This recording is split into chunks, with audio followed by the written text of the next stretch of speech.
Eh, aku nyapa dulu para audiens mau peserta nanya, ya. mau ngebahas apa nih? Oke, teman-teman, selamat datang di TFH edisi 20 Oktober 2020. Karena narasumber sepertinya ada kendala teknis force major listrik. Nah, jadi kita sambil menunggu, kita masih mencoba untuk menghubungi beliau, tapi sambil menunggu kita bisa diskusi juga, tidak ada masalah ya.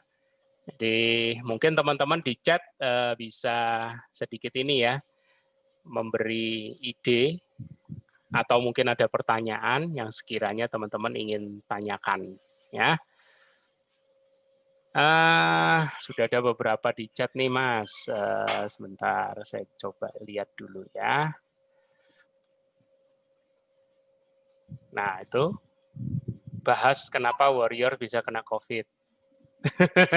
Satu. Membahas kenapa warrior bisa kena COVID. Nah, berarti ini mindsetnya warrior kan sudah superhuman, tapi kenapa kok masih kena COVID? Ya kan?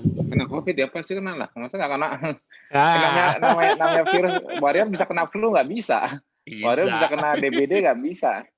Kan yang membedakan apa namanya? Yang membedakan antara kita dengan fasting ketosis dengan yang tidak ialah apa? Resiko fatalitasnya kan turun. Kan aku udah pernah cerita di penjelasanku dulu sebelumnya yang mengenai infeksi. Semua infeksi itu virus. Jadi namanya patogen, virus atau patogen semuanya itu kalau kita terpapar ya kena. Namanya terpapar itu kena, bisa positif. Terus kalau positif so what? Nah, itu. Sepertinya kalau sudah positif kesannya ini banget ya, Mas. Apa yang ditakuti dengan kondisi positif? Oh, aku positif ini nih COVID. Nah, terus yang jujur aja dari dalam hati. Kan pandemi ini masih baru. Kenapa takut banget sama COVID? Berarti takutnya tuh kenapa? Kalau kena infeksi COVID takut kenapa? Aku tanya. Kenapa aja, Pak?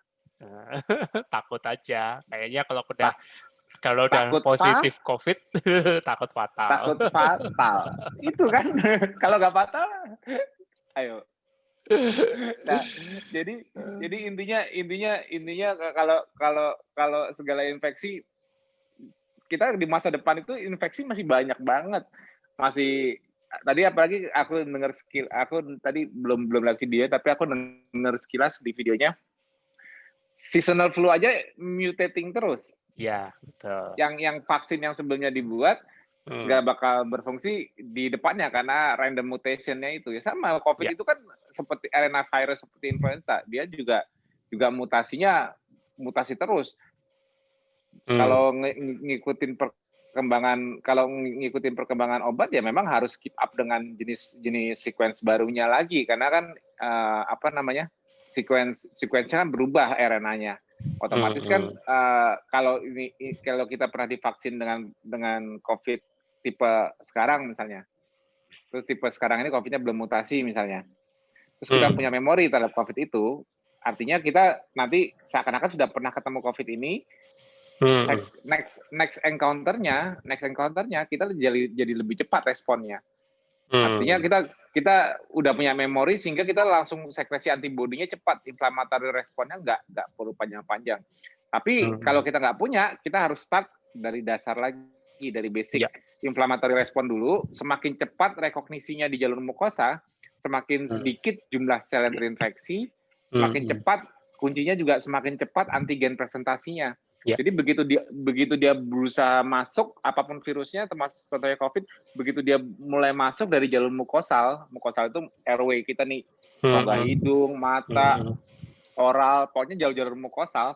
Begitu mereka mau masuk, baru mau menginfeksi salah satu epithelial cell misalnya, tapi udah cepat di uptake karena pattern recognition reseptornya para innate immune system di balik mukosal itu cepat uptake-nya dan dia cepat mempresentasikan ke adaptif. Jadi kuncinya itu kecepatan merespon mengenali itu adalah lawan. Udah yang kedua ialah kecepatan mempresentasikannya ke adaptif imun respon sehingga terbentuk perlawanan adaptifnya.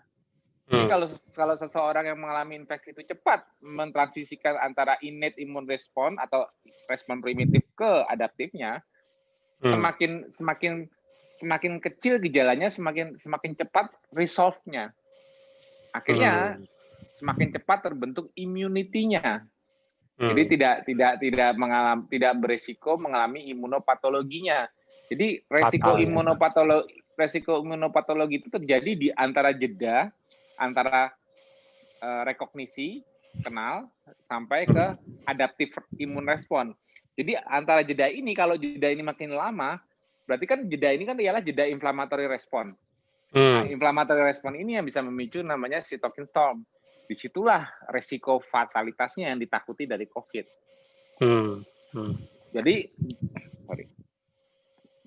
Jadi walaupun nanti ada COVID jenis baru, strain baru, cara sistem imun kita untuk menghadapi berbagai jenis infeksi itu sifatnya general.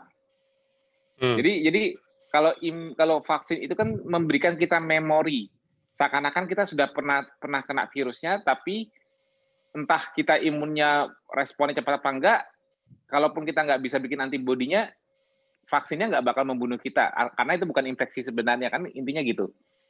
Tapi kalau respon imun kita bagus, walaupun biasanya vaksin itu formulasinya dia dikasih adjuvan. Jadi kalau dalam ini sebetulnya sih nggak boleh ceritain ya, ini aku nggak enak kalau ada orang farmakologi, rahasianya dibongkar. Cek aja ya, mau tau nggak desain vaksin gimana? Tadi sih videonya cukup menjelaskan sih sebenarnya. Enggak, jauh lebih dari itu. Jadi karena ini kita ngomong imunologi. Jadi kalau aku seorang saintis pembuat vaksin, aku tahu apa yang harus aku lakukan. Jadi vaksin itu aku bisa ngambil contoh dari bisa menggunakan virus yang dilemahkan, atau dari DNA-nya, atau dari spike-nya. Ya, kita ambil contoh dari kita bikin mimetiknya. Mimetik itu struktural protein seperti virusnya, atau memang dari virus itu sendiri yang dikembangbiakan tapi dilemahkan. Tapi pada saat virus itu yang masih live attenuated, namanya gini, live attenuated virus, artinya virus yang dilemahkan, sehingga dia tidak memiliki kemampuan untuk membajak hostnya, karena dia sudah dilemahkan, dibikin cacat lah, gampang gini, dilemahkan itu artinya dibikin cacat, karena virus itu tadinya kan nggak hidup kan. Ya. Jadi jangan ngebayangkan melemahkan virus itu seperti dibikin sekarat virusnya. Oh, dia tadi gak hidup, kok gimana bisa dia sekarat? Kan nggak mungkin. Tapi dia dibikin defect sehingga dia tidak bisa memicu replikasi. Nah, itu tuh namanya live. Live itu artinya strukturnya ada, tapi di-attenuated, dilemahkan. Dibikin beberapa unsur strukturalnya rusak sehingga dia tidak, kalaupun berhasil, kalaupun dipenetrasi misalnya ya, akhirnya dia tetap nggak bisa direplikasikan. Jadi safety-nya di situ tidak. Jadi vaksin itu artinya memberikan sampel virus tapi tidak boleh menjadi penyakit itu sendiri. Itulah makanya kenapa ada uji klinis. Atau biasanya uji klinis itu juga untuk allergic reaction. Nah, itu nggak juga harus dipastikan bahwa dalam satu populasi tidak ada allergic reaction terhadap virus ini. Nah, allergic reaction itu nanti ada hubungannya dengan adjuvannya. Jadi kalau virus itu sudah dilemahkan, dia sebetulnya juga tidak lebih sulit untuk memicu respon imun. Jadi yang benar-benar bisa memicu respon imun, kalau respon imunnya bagus, itu virus beneran, bukan virus bohongan. Maksudnya bukan yang dilemahkan. Nah, jadi biasanya mereka menambahkan namanya adjuvansi. Adjuvansi itu untuk memicu yang bersifat imunogenik, fungsinya untuk membuat alert imun sistem kita, biasanya dengan LPS, atau biasanya dengan aluminium, toksin atau aluminium yang membuat imunnya tuh masuk ke dalam inflammatory respon, karena bagaimanapun juga untuk suatu proses untuk mempresentasikan antigen itu ialah sisi inflammatory respon yang dibutuhkan. Kalau nggak ada inflammatory respon, ya sebetulnya nggak ada antigen presentation. Jadi kalau dilemahkan dan tidak bisa memicu inflamatori, makanya dikasih adjuvansi untuk memicu inflamasi yang bisa inflamatorinya bukan benar-benar inflamasi sebenarnya, cuman memicu aktivasi dari innate immune system untuk melakukan inflammatory response, melakukan phagocytic activity namanya, phagocytic. Maksudnya menguptake antigen. Supaya apa? Supaya akhirnya nanti tujuannya dipresentasikan ke adaptive response. Ke adaptive immunity. Nanti adaptive immunity. Yang adaptive immunity itu kuncinya untuk bikin serangan yang lebih efektif, cepat, tapi menyerang, tapi juga membuat memori. Nah, dia punya dua sisi adaptif. Jadi ujung-ujungnya dari vaksin itu ialah untuk mencari memori, mencari ingatan. Jadi seakan-akan sudah pernah diserang, tapi dia next encounter pada saat tadi kena virus beneran, ya otomatis seperti kita kena COVID, ya terus kena COVID lagi, encounter COVID keduanya kan udah nggak severe seperti yang pertama. Mau sampai 10 kali kena COVID ya makin kita nggak tahu kalau kita lagi kena COVID. Kenapa? Karena makin cepat lagi responnya, itu kayak gitu. Jadi gejalanya makin ringan atau makin nggak berasa gejala nantinya. Ya itu tujuannya kalau dalam realnya di alam kita berkali-kali kena virus yang sama, kita makin kebal. Artinya apa? Makin cepat lagi responnya. Nah, itu fungsinya memory cell dari adaptive immunity itu kayak gitu. Contohnya di memory T cell dan memory B cell-nya itu kayak gitu. Jadi yang kita takutkan dari berbagai jenis infeksi, nggak hanya COVID aja, influenza ataupun sebagainya, yang kita takutkan ialah jeda antara rekognisi dengan adaptive response. Nih, semakin lebar jedanya atau semakin lambat rekognisinya sehingga time frame sejak infeksi masuk sampai ada adaptive response ini lama, ada resiko adaptif ini kolaps duluan. Adaptif ini bisa kita lihat dari limfositnya. Limfositnya kolaps. Kalau limfositnya kolaps ya udah.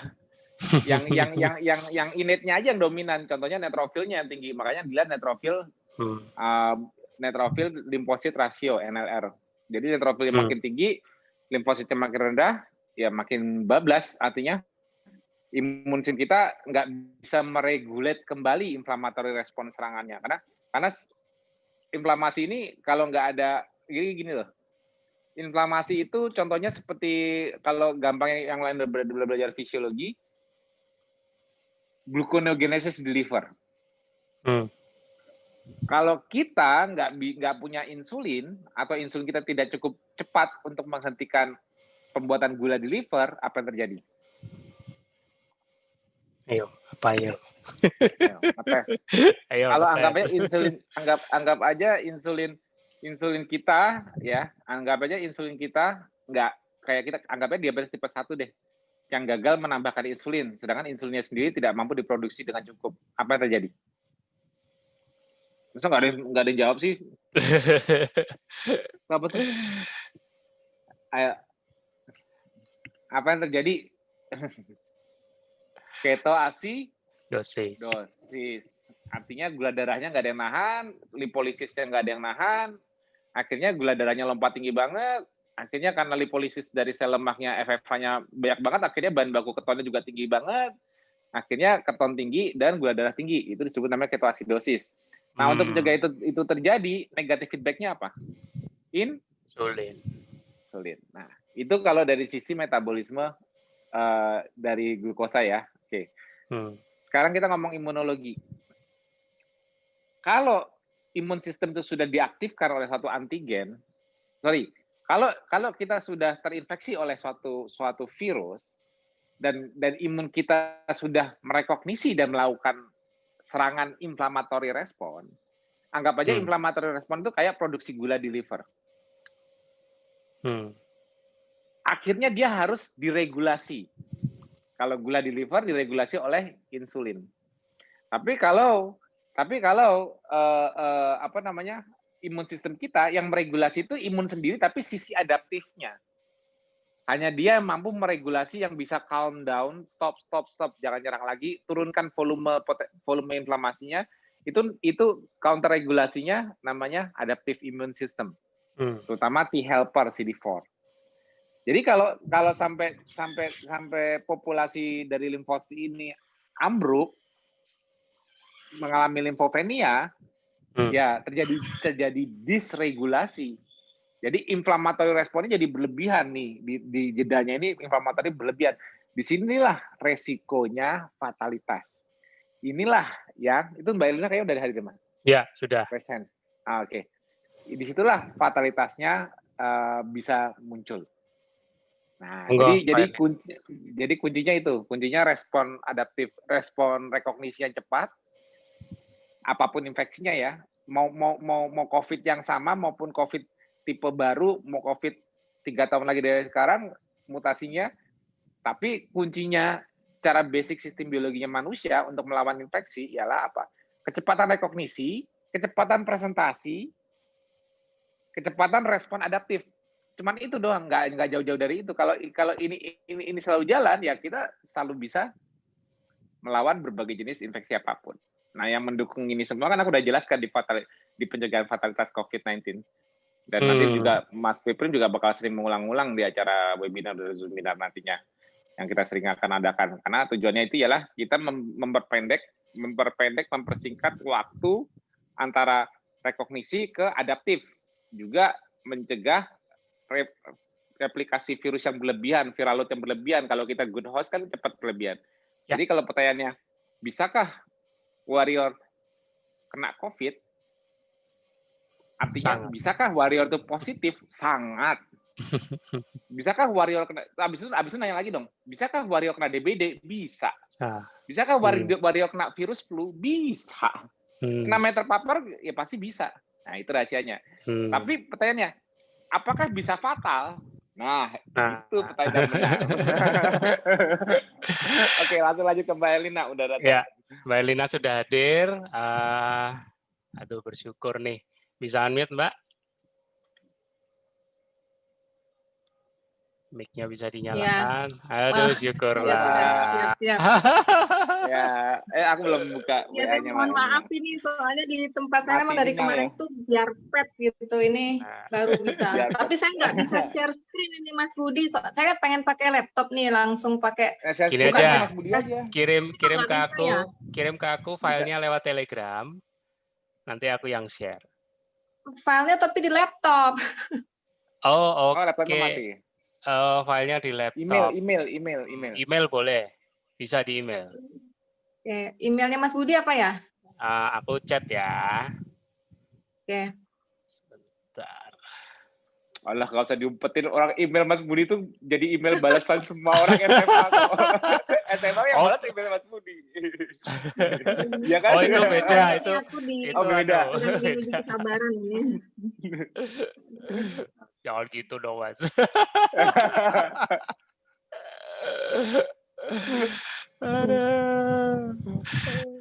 Oke, teman-teman sambil nunggu. Mas, berarti aku tadi dapat analogi bagus mengenai apa? Berarti kuncinya kan memang di kemampuan respon ya. Itu analoginya kayak gini, kayak kalau badan atau imun itu kayak sistem komputer, berarti kan memang inflamasi itu kan respon pertama, artinya oke, ada input masuk, inputnya ini kan virus. Tapi kalau dia kemampuan imunnya atau kemampuan komputernya ini lemot, ya bisa jadi hang. Nah, hang itu kan ibaratnya kayak inflamasinya nggak berhenti kan, ibaratnya kayak gitu ya. Betul. Jadi ya kalau kita ngomongin infeksi itu, infeksi virus ya, terutama ya virus ya. Ya. Cuman ada 2 outputnya, selalu ingat, immunity atau imunopatologi. Ya. Bisa orang gini deh. Coba anggap aja tahu nggak Ronaldo, pemain bola? Cristiano Ronaldo, ya. Ya, itu sehat banget kan? Sehat banget, six pack. Olahraga terus. Olahraga mulu, pasti jaga kesehatan banget dong. Yeah. Pasti udah dijauh, ya dia mungkin flu aja dia jarang. Imunnya dia udah bisa kita perkirakan walaupun kita nggak tahu banget, bukan dokternya, tapi udah kita perkirakan pasti sehat jauh di atas rata-rata. Yeah. Karena dia atlet. Itu positif. Terus kenapa ya? Terus kalau Ronaldo positif terus kenapa? Ronaldo bisa? Enggak, biasa aja. Malah dia nggak bergejala, tapi dia dideteksi positif. Makanya pertanyaannya harus fisiologis. bisa nggak warrior kena COVID-19? Bisa banget. Bisa Coba aja banget. nggak pakai masker jalan-jalan ke rumah sakit COVID. Terpapar. COVID. jadi ikhtiar kita ialah apa? Memiliki kemampuan respon imun sebaik mungkin sehingga bukan hanya dengan kata COVID doang, sehingga dengan berbagai jenis infeksi, sistem pengenalan awal, rekognisi, dan pelaporan, antigen presentation, dan respon adaptifnya selalu optimal. Itu rahasianya. Rahasia ini. Jadi kalau kita cuma kalau kita nggak pernah merubah gaya hidup, kita cuma mengandalkan memori yang diberikan di setiap ada virus baru, nunggu memorinya ada yang buat dulu untuk membuat memori tanpa harus melalui inflammatory response. Ya gimana kita punya gaya hidup yang membuat kalau terkena infeksi tidak terjadi disregulasi, itu kuncinya. Gimana kita punya gaya hidup yang kalau terkena infeksi tidak terjadi disregulasi dari respon imunisasi, dari respon imun terhadap infeksi tersebut. Kalau kita respon imunnya terorkestrate dengan baik, ya semua rekognisi mau virus tipe A sampai Z atau virus yang sama dengan mutasi A sampai Z juga, rekognisi sama. Yang kalau mereka mutasi itu yang susah kalau bikin vaksinnya, betul. Kalau mutasi juga susah bikin antiviralnya, betul. Karena antiviral misalnya dia pada saat sudah penetrasi ke dalam sel, dia mengincar satu titik atau satu enzim tertentu yang mencegah dia bereplikasi. Kalau dia nanti yang mutasinya menggunakan enzim jenis lain gimana? Berarti kan harus cari point inhibitor baru kan? Menganalisa yang baru kan? Tapi generalisasinya kalau kita dengan gaya hidup kita ialah apa? Kita jadi bad host, kita tidak memberikan bahan baku dan bahan bakar replikasinya. Jadi lebih ke arah generalnya. Jadi generalnya kita membuat tubuh kita itu selalu dalam kondisi safe mode. Safe mode itu artinya apa? Ya gini, tubuh kita jadi dibuat tidak selalu pro-inflamasi. Karena yang berbahaya itu selalu inflamasi.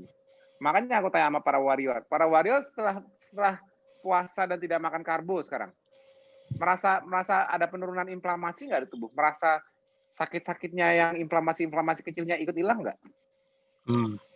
Coba aku tanya. Merasa hilang nggak itu semua? Kalau itu aja merasa hilang, nah artinya tubuh kita itu sudah menjadi gaya hidup yang menekan inflamasi berlebihan.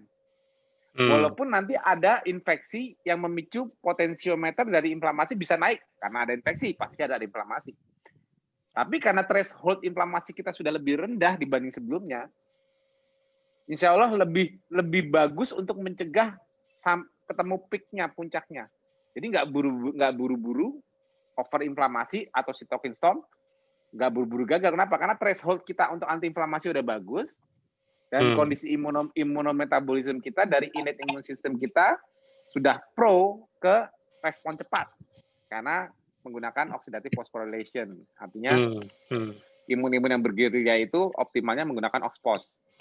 Jadi nggak dipaksa untuk dalam posisi inflamatori terus. Dan respon adaptif kita juga bakal cepat. Begitu dia jadi efektor yang bersifat inflamatori juga karena untuk menyerang lawannya, yaitu biasanya T-cell untuk menyerang sel yang terinfeksi dan B-cell yang menjadi plasma cell untuk membuat antibodi untuk melawannya. Pada saat mereka jadi efektor, mereka menggunakan gula juga, glukosa.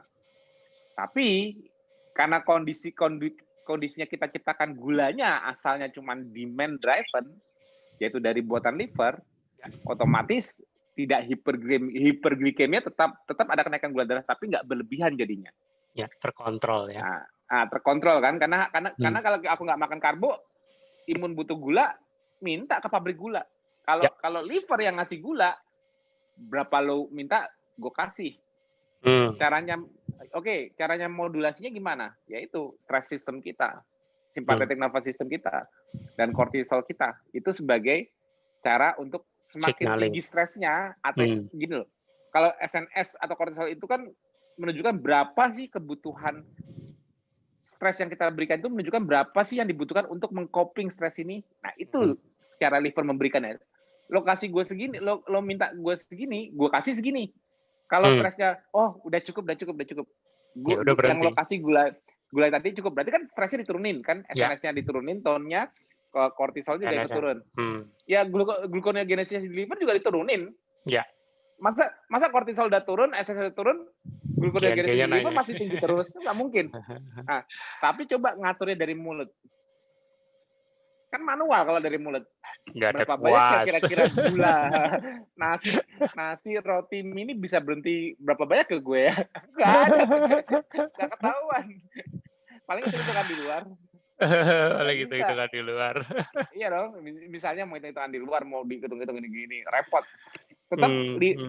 Tetap kontrol gula by demand itu paling bagus liver yang kontrol. Makanya kenapa pada saat kita fasting, pada saat kita sakit, kita mengalami sickness anoreksia. Ini Mbak Lina masih belum kan Mas? Masih belum nggak apa-apa. Okay. Dia masih stabil sinyal. Jadi kalau kita sakit, kita ada infeksi, respon awal sistem imun kita ialah apa? Mensekresikan inflammatory cytokine. Inflammatory cytokine ini sifatnya alerting. Selain alerting seluruh sistem imun di gerbang-gerbang lain di jalur mukosal, sitokin yang beredar ini juga berinteraksi dengan hipotalamus. Ya. Nah, sitokin ini yang berinteraksi dengan hipotalamus memicu efek anoreksia. Inflame. Jadi kita mengalami kayak nafsu makan turun karena koordinasi dengan hipotalamus. Nah, sitokin ini juga membuat sympathetic nervous system kita volumenya dinaikin. Karena untuk mendukung serangan imun kan butuh gula. Ya. Butuh gula berarti kan butuh modulasi terhadap pembuatan gula di pabriknya di liver. Berarti kan butuh komando dari kortisol. Ya. Nah, makanya dia harus bisa menaikkan SNS-nya, sympathetic nervous system. Tone-nya dinaikin volumenya. Udah. Otomatis kortisol ACTH meningkat. Adrenal gland buat kortisol. Udah. Langsung. Nah, SNS yang dinaikkan volumenya ini juga memicu produksi epinefrin dan norepinefrin lebih banyak. Yang akhirnya nanti dibutuhkan untuk memicu lipolisis di sel lemak. Karena bahan bakunya untuk liver buat gula, kan tenaga listriknya dibutuhkan harus ada yang biayain kalau dalam kondisi puasa. Yang biayain siapa? Ya, yang biayain harus pipi, perut, pahamu. Gudang lemakmu harus bisa biayain usaha liver untuk buat gula. Ya. Mana kasih gua sumber tenaga dong, kasih gua listriknya, untuk ATP-nya kirim FFH-nya, free fatty acid-nya, untuk bahan bakunya kirim gliserolnya, kan trigliserid dipecah menjadi gliserol dan free fatty acid. Ya. Nah, yang memodulasi HSL, hormon sensitif lipat sebagai pemotongnya, epinefrin, adrenalin. Yang kontrolnya saraf, hipotalamus, SNS. Nah, yang nyuruh pabrik gulanya kok ACTH dari hipotalamus, suruh adrenal gland produksi kortisol modulasi gluconeogenesis. Basic gluconeogenesisnya udah jalan saat glukagon udah meningkat, kan insulin rendah, nggak makan. Nah, dimodulasi dari basal glukagon ini mau butuh berapa banyak gula lagi? Yang modulasi siapa? Kortisol. Melalui jalur cyclic AMP. Nah, itu yang membuat semuanya terorkestra dengan baik. Terorganisasi. Lu minta berapa, gua kasih. Jadi pada saat kenapa sifat infeksi itu membuat anoreksia, sickness anoreksia muncul? Kenapa? Karena itu membuat seseorang itu yang mengalami infeksi, dia harus berusaha mencegah pembagian energi. Satu, energi untuk mencerna. Karena mencerna itu investasi energi. Yang kedua, lokomotor. Jadi kalau orang sakit itu ada respon sickness anoreksia itu bertujuan untuk satu, menghentikan perebutan energi di pencernaan. Yang kedua, membuat hostnya tidak banyak memakai tenaga di otot buat aktivitas. Jadi walaupun kalau dari penjelasan kulit Eva sebelumnya sympathetic nervous system itu digunakan untuk membangunkan kita awakening respon di pagi hari untuk locomotor activity, tapi SNS kali ini beda. SNS kali ini ditujukan untuk support aktivitas imun yang efektor menyerang, bukan untuk lokomotor. Itu sebabnya kita dibikin nggak berdaya juga, hilang nafsu makan, nggak berdaya, dibikin demam, panasnya dinaikkan supaya tidak terjadi penyebaran. Nah, itu kunci di situ. Nah, pada saat itu terjadi, jadi logiknya manusia jutaan tahun yang belum punya ilmu, nggak nafsu makan, lemas, bawa tidur, puasa deh.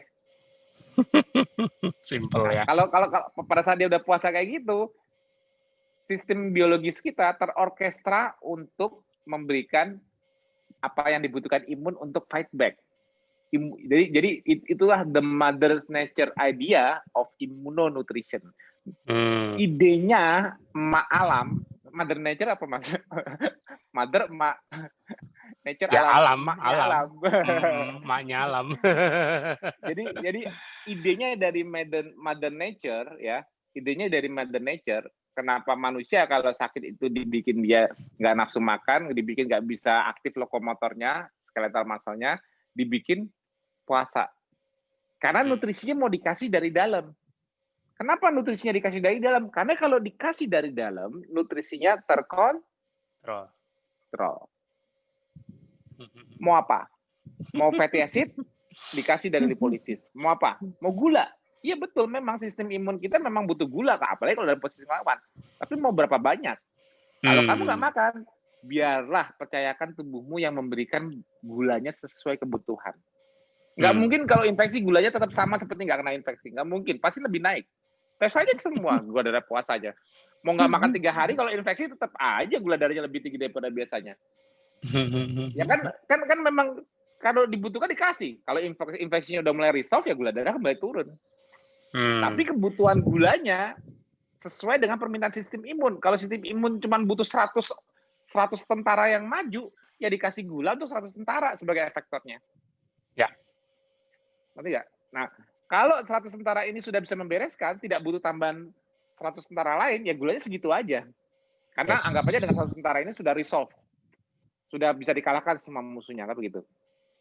Tapi dia sudah dibekali gula dari gluconeogenesis di liver. Karena pada saat dari tentara di bangku cadangan masuk ke lapangan, memang dia harus berubah dari bakar lemak ke bakar gula. Tapi gulanya ini nggak usah takut, minta sama pabrik gula, dikasih kok. Kontrolnya kan udah ada semua terorkestra, maksudnya terorkestra dengan baik dari sistem aku kurang nih, ternyata viral load-nya lebih tinggi. Bisa gini, anggap ini analogi aja ya. Tadi aku 100 tentara. 100 tentara ini bisa ngalahin 100 virus. Ternyata ada virusnya sempat replikasi lagi jadi 150. Berarti kita masih butuh 50 tentara lagi nih. Ya kan? Terus gimana caranya tentara-tentara yang udah tadi 100 itu maju di depan lagi berantem sama 100 virus, misalnya nih contoh doang. Untuk minta tambahan pasukan dan bekal, gimana caranya? Ayo. Apa orkestranya? Gampang, itulah yang disebut namanya sitokin. Itulah immunosignaling. Mereka memberikan inflamatori lebih, disekresikan lagi inflamasi lebih. Yes. Disekresikan inflamasi lebih, sitokin lebih, sehingga apa? Sehingga otomatis memodulasi hipotalamus juga untuk menaikkan lagi SNS-nya, sympathetic nervous system, hanya dengan sitokin. Jadi sitokinnya bisa bekerja ke hipotalamus, bisa bekerja ke sel imun lain untuk menambah jumlahnya, memicu proliferasi sel imun lain, artinya menambah tentara.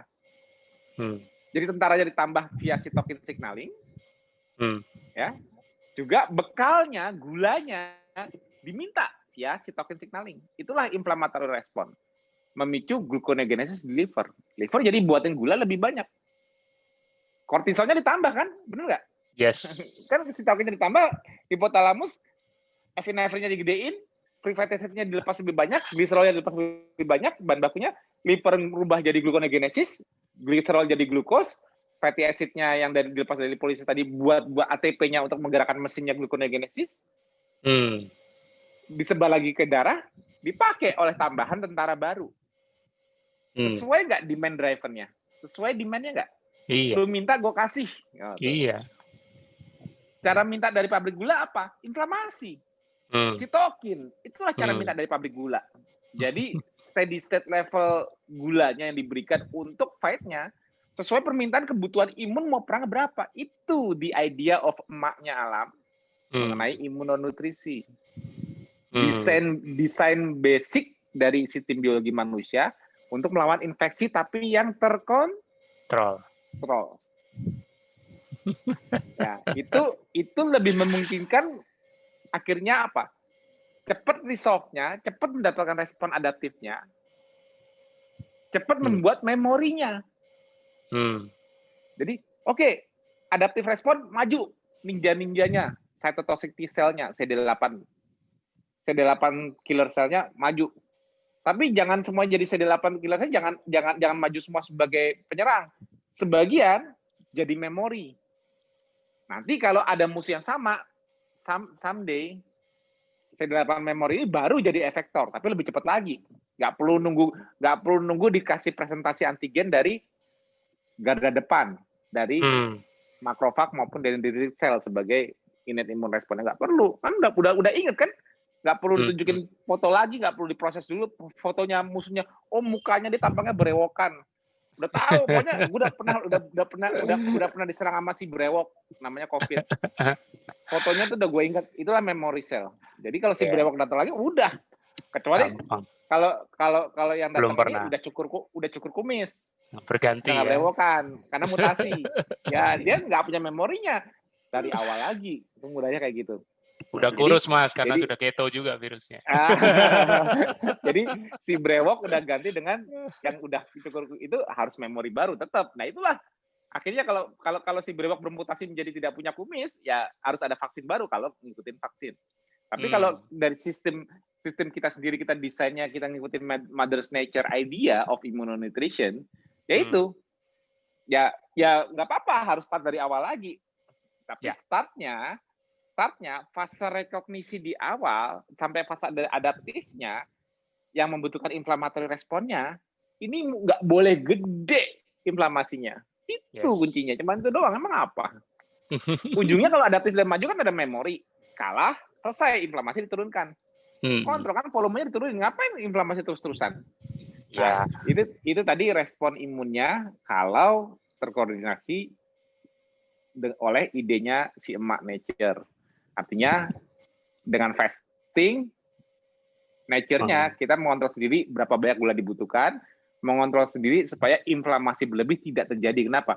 Karena kalau kita tidak bisa mengontrol produksi gulanya, ya kapan inflamasinya berhenti? Itu kan bahan bakarnya inflammatory response. Yes. Kapan mereka kembali resolve-nya masuk ke arah quiescence-nya, tenangnya, dormannya, kembali dorman, kembali diam tenang. Kalau sel-sel imun di kondisi dorman, mereka kan bakarnya kan lemak, fatty acid di mitokondria, oxidative phosphorylation. Itu immunometabolismnya.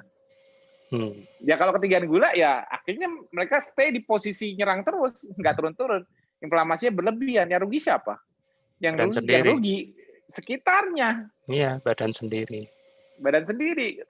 Inflamasi itu tujuannya baik karena respon imun di awal, tapi inflamasi yang nggak turun-turun, inflamasi yang terus-terusan, yang over, itulah akar masalah dari mulai deh trombosis, mulai deh pengentalan darah, mulai deh oksigen turun, mulai deh kemana-mana, udah tekanan tensinya jadi ketinggian, mulai deh udah sistemik,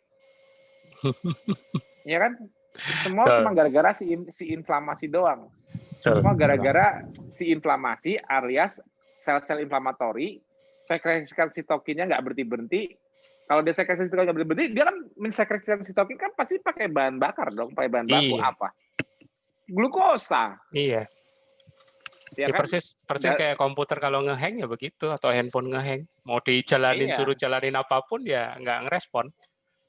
Iya, ya segitu aja terus. Nah itu yang kita hindari dari apapun jenis infeksinya. Yes.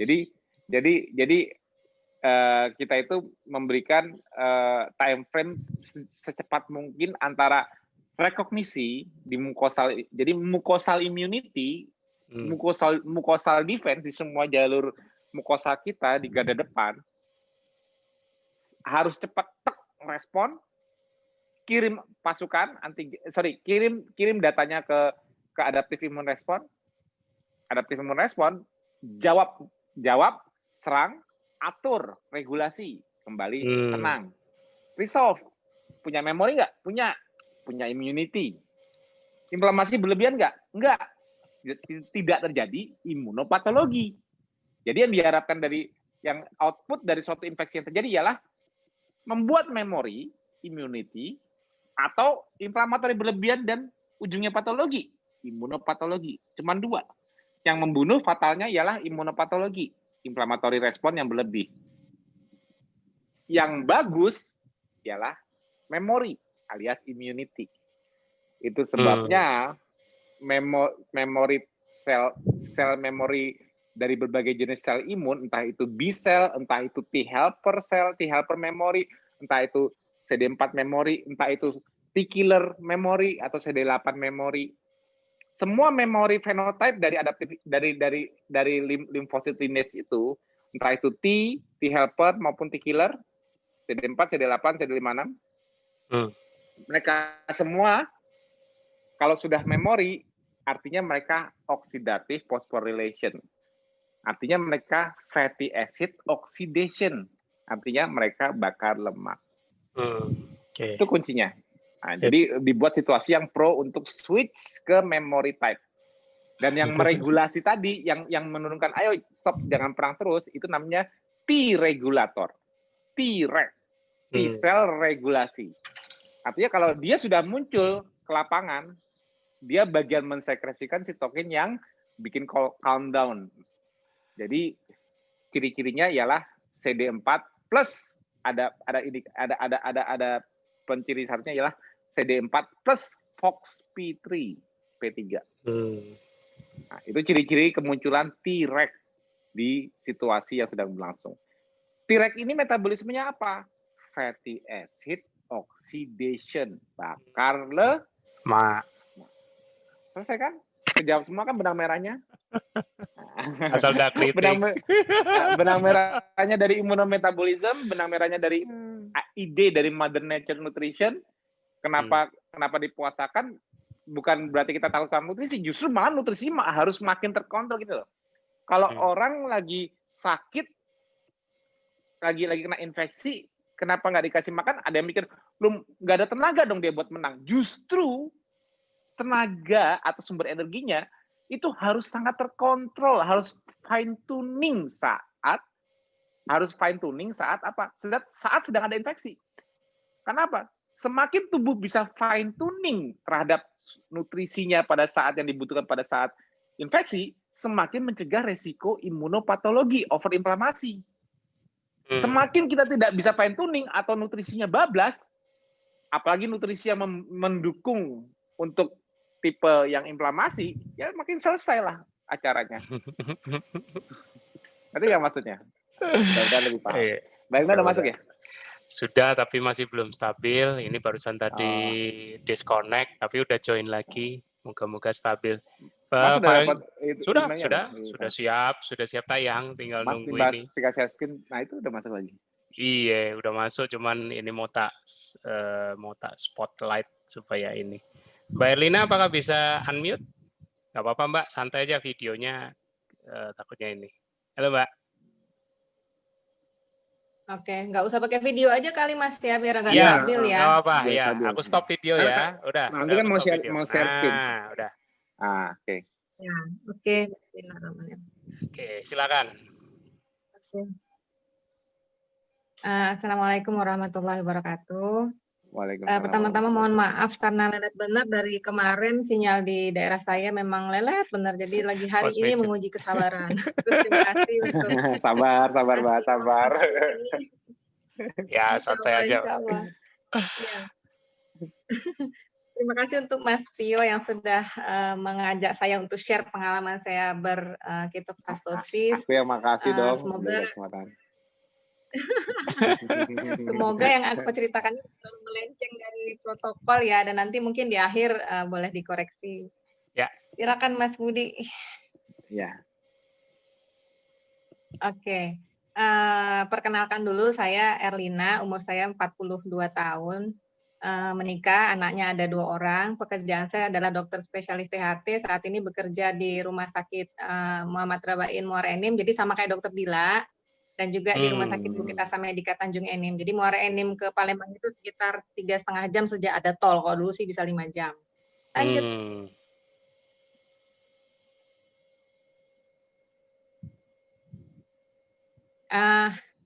Saya sebenarnya dari dulu tuh awal-awalnya nggak ada masalah berat badan ya. Dan sebelum saya ber-KF, saya tuh pernah tujuannya sih niatnya biar sehat gitu, food combining, karena sebenarnya basicnya saya tuh sangat mencintai buah gitu kan ya. Dulu tuh pagi-pagi pasti makannya tuh perasan jeruk nipis sama sarapan buah. Terus sama dia punya jam makan juga kan, dari jam 12 siang sampai jam 8 malam makan, tapi food combining itu kan nasi sama protein nabati, atau kalau mau makan yang hewani sama nabati juga. Lanjut Mas Budi. Nah, masalah tuh mulai muncul ya, umur 37 tahun 2015, sepulang saya berhaji, berat badan saya naik 58 kilo, dari awalnya tuh sekitar 54 kilo. Saya masih lanjut food combining, terus tahun 2017, umur saya 39 kilo, tanpa disadari, perlahan namun pasti BB saya naik tuh 62 sampai 63 kilo, dan itu sama seperti BB saya waktu lagi hamil gitu loh. Waduh. Nah, awal saya KF itu sebenarnya tahu dari teman saya yang juga ber-KF, terus sesudah dia dengan obesitas gitu ya. Kita pisah udah lama sama-sama selesai sekolah, pisah kota, dia itu identik dengan obes gitu. Terus tahu dari teman yang lain bahwa dia sudah langsing banget Mbak sekarang gitu. Akhirnya saya kontak dia kasih tahu bahwa dia ber-KF, saya minta filenya, saya print lah semua protokolnya, dan saya pahami protokolnya doang Mas Tio, tapi nggak memahami ilmunya. Sambil jalan beli amunisi ya, VCO, IH, green tea, magnesium spray, karena dia sudah kasih ingat, Mbak, ntar ada ini loh, ada healing crisis, terus ada pokoknya akan ada yang terjadi lah gitu kan ya, healing crisisnya, terus ada alarm, jadi siap-siap aja pakai magnesium spray gitu lah ya. Nah, mulailah menjalankan KF sesuai protokol gitu ya, intermittent fasting, pokoknya mulai makan jam 12 gitu. Waktu itu alasan ber-KF-nya kan karena overweight ya, berat badan saya 66 dan sampai 63 kilo, tapi alhamdulillah nggak ada masalah kesehatan lain. Tapi niatnya itu cuma satu, pengen nurunin berat badan. Tadi tuh ya karena nggak ngerti gimana sih sebenarnya dalam KF itu gitu. Lanjut. Nah, terus tahun 2017 dalam waktu 3 bulan KF berat badan saya turun 7 kilo gitu. Nah, target berat badan saya sudah tercapai tuh. Ide selanjutnya karena saya ini senang banget dengan buah ya Mas Tio ya. Saya pikir ya oke lah, udah sampai nih. Karena tadi tuh ya ternyata target itu atau niatan awal tuh sangat mempengaruhi konsistensi kita dalam ber-KF gitu loh. Dan ini juga mungkin buat yang lain-lain ya pengalaman saya gitu ya. Jadi karena targetnya sudah tercapai, ide selanjutnya saya ya low carb gitu. Makanya kemarin pas Mbak Tias presentasi bahannya ya, benar katanya how low is low gitu loh. Seberapa low sih cup yang kita konsumsi gitu kan ya. Nah, waktu itu di akhir 2017, umur saya sudah 39 ya, saya hamil, sebenarnya sudah tidak lagi ada rencana hamil karena saya itu dengan bad obstetric history ya, saya sudah 6 kali hamil, 3 kali abortus, 3 kali melahirkan, tapi salah satu anak saya meninggal saat lahir gitu. Terus sesudah diskusi sana-sini, akhirnya oke, stoplah KF, lebih bagus gizi seimbang gitu ya, makan seimbang. Terus isunya lagi kebaca tuh salah satu artikel yang isinya KF dalam kehamilan itu ada resiko spina bifida, tambah takut ya Mas Tio ya. Akhirnya oke, aku stop KF kayak gitu. Oke. Lanjut. Nah, ini nih artikelnya, low carb diet like Atkins, Paleo, or Keto linked to risk of birth defect. Jadi kita kan nggak tahu apa yang akan terjadi ya, jadi aku ada khawatir juga kalau misalnya something happen to me, I will be blamed gitu kan ya, jadi aku stop KF, jadi mulailah gizi seimbang, diet seimbang kayak gitu. Lanjut. Nah, tetapi Qadarullahnya waktu saya antenatal care di kehamilan 12 minggu, death conception ya, hasil USG-nya itu janinnya tidak berkembang. Jadi yang ini momen paling menyedihkan di hidup saya, di hari ulang tahun saya yang ke-40 tahun, saya harus dikuret akhirnya gitu ya. Nggak rezeki lah gitu kesimpulannya. Terus kan saya udah nggak KF ya, terus masa recovery-nya, sesudah itu saya memutuskan untuk tubektomi karena memang dengan riwayat obstetrik yang jelek, dan seterusnya, saya masih belum ber-KF. Masih tadi tuh, makan seimbang, gizi seimbang, lanjut. Nah, waktu itu pola makan saya gimana? Ya tadi tuh ya, low carb. Memang sih basicnya saya nggak senang makan nasi, nggak juga makan mie. Tapi saya senang dengan makan tempe, tekwan, model, croissant. Itu kan tetap ada karbohidratnya ya. Terus mikirnya gini, sebenarnya prinsipnya kita masih ya targetnya nurunin berat badan gitu kan ya. Prinsipnya defisit kalori itu kan banyakin olahraga. Prinsipnya diet itu kan menurunkan berat badan itu kan defisit kalori. Ya benar wong gitu dokter bilang. Defisit kalori gitu kan. Makanya saya pikirnya, oke, saya makannya nggak usah banyak, low carb-nya versi saya, terus saya banyakin olahraga nih gitu. Nah waktu itu saya nyobanya olahraganya HIIT ya, pakai low ataupun medium impact. Harapannya itu adalah penurunan berat badan. Tapi apa yang terjadi? Malah saya kesakitan tungkai bawah gitu ya. Lanjut.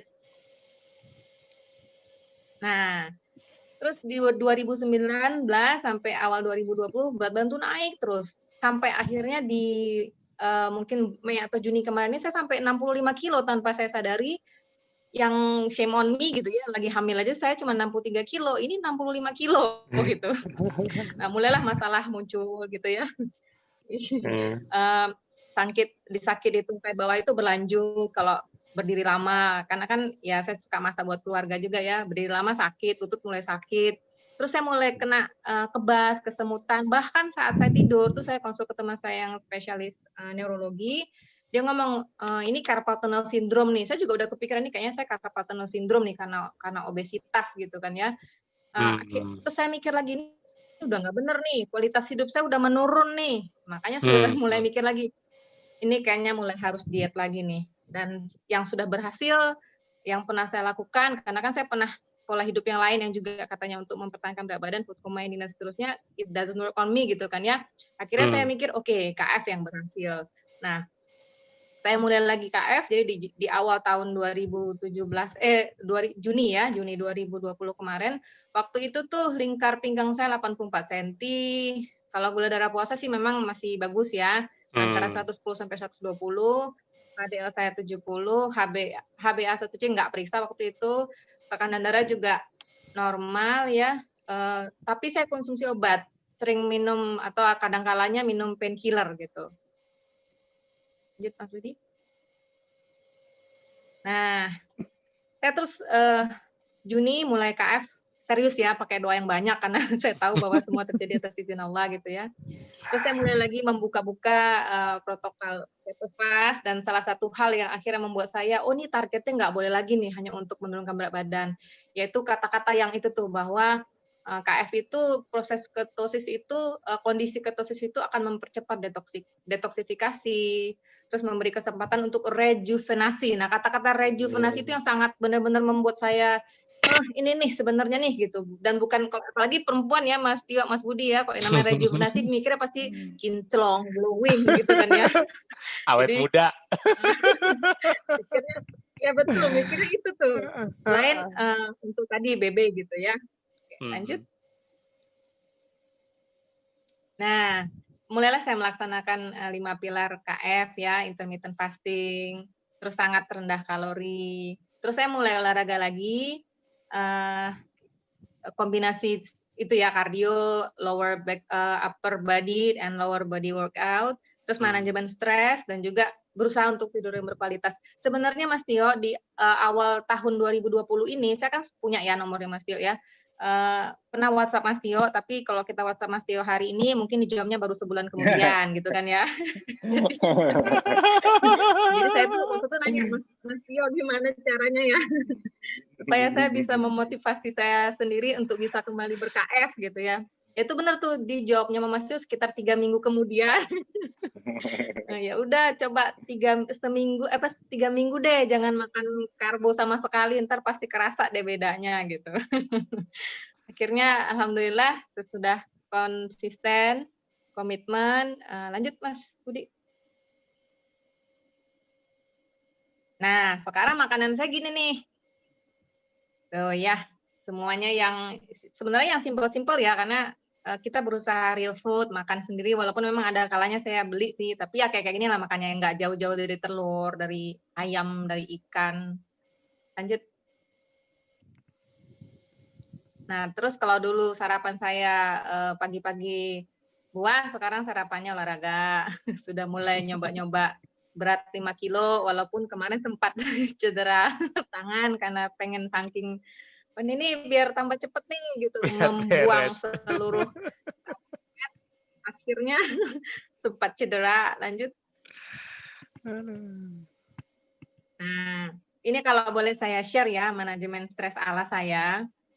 Yang pasti semua agama pasti gitu ya, semakin mendekatkan diri kepada Allah, karena kalau apalagi saya percaya bahwa semua terjadi atas izin Allah. Terus satu lagi selalu bersyukur ya, karena kalau kita bersyukur kita selalu tahu bahwa inilah yang terbaik untuk kita. Terus yang pasti doa mohon ridhonya yang di atas sehingga semuanya dimudahkan.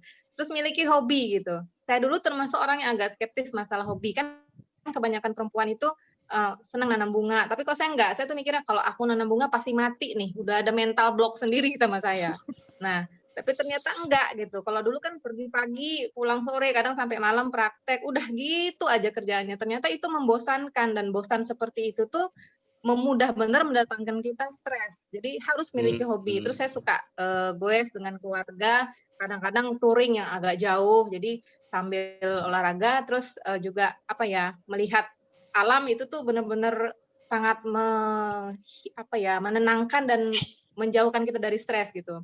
Terus satu lagi seperti ini, sekarang kita sungguh sangat bersyukur ya karena Mas Tio, Mas Budi bikin banyak banget grup WhatsApp grup, bergabung dengan komunitas itu penting. Kenapa? Karena sampai saat ini mungkin kita tuh dianggap orang aneh, benar nggak sih, dengan pola makan kita, dengan gaya makan kita, dengan kenapa sih harus puasa terus gitu kan ya? Jadi karena kita dianggap nggak normal gitu. Kalau kita berada di antara mereka yang beda sama kita, kadang-kadang kita merasa dikucilkan. Nah, itu kadang membuat kita udahlah, nggak usah lah gitulah. Tapi sekarang sejak ada komunitas, ada tempat bertanya dan saling memberi support gitu ya. Bahkan saat kita mengalami masalah, misalnya kita lagi healing krisis itu, kita bisa langsung bertanya, itu sangat alhamdulillah saya sangat bersyukur dengan kondisi sekarang. Beda dengan waktu saya 2017 mulai KF itu nggak ada, saya hanya dengan protokol yang ada. Terus kalau misalnya ketemu masalah, tanya sama teman saya yang juga ilmunya mungkin belum pastilah ya, nggak sampai se-Mas Tio gitu ya. Terus satu lagi, enjoy the process gitu loh, nggak usah targetin. Satu lagi ya, kalau kata saya jangan target berat badan deh, benar-benar nggak usah gitu loh. Pasti ntar kecewa kok tiba-tiba dia naik lagi terus turun lagi. Karena kalau kita lihat-lihat ya, kalau kita ngukur berat badan pagi sama malam aja pasti beda kan ya. Itu kan bukan berat badan massa tubuh, tapi bisa jadi food weight ya kan, water weight gitu. Jadi enjoy the process aja lah gitu. Lanjut Mas Budi. Nah ini kalau saya senang sama keluarga ya, pasti goes kayak gitu. Itu benar-benar gitu menyenangkan. Lanjut. Lanjut Mas Budi. Nah ini sekarang saya senang bunga. Dulu saya cuma punya dikit, sekarang udah punya banyak. Nah ini kemarin saya sengaja untuk ngecek gimana sih sebenarnya kondisi lab saya gitu ya. Alhamdulillah kolesterolnya 316, HDL-nya 73, terus trigliseridnya 86. Terus kalau seperti yang pernah Dokter Piprim share ya, perbandingan antara trigliserid dengan HDL saya itu sudah di level 1, sekian, yang insya Allah itu sudah di level protektif ya. Masya Allah, saya senangnya itu nggak bisa digambarkan lagi dengan kata-kata lah. Terus satu kendala saya Mas Tio, mungkin gula saya masih kadang-kadang agak susah ya, di bawah 80 terus, pasti cenderung antara 80 sampai 90 gitu. Tapi ya mudah-mudahan lah ke depannya lebih baik lagi. Lanjut. Nah ini sekarang lingkar pinggang saya dari 84 sudah 78. Terus yang lain-lain seperti yang saya jelaskan tadi. Terus nggak ada lagi konsumsi obat, nggak pernah lagi saya minum painkiller. Alhamdulillah benar. Subhanallah benar ya. Puas lah pokoknya, mudah-mudahan istiqomah. Nah, saya sebenarnya jarang lanjut Mas. Jadi saya jarang foto selfie ya, cuma ini saya coba kulik-kulik foto saya zaman dulu.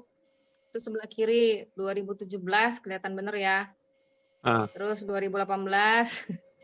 Nah, ini di awal bulan 2 2020 segede itu sayanya. Saya nggak pernah foto-foto lagi sih sudahnya, cuman saya menyadari bahwa lanjut Mas Budi.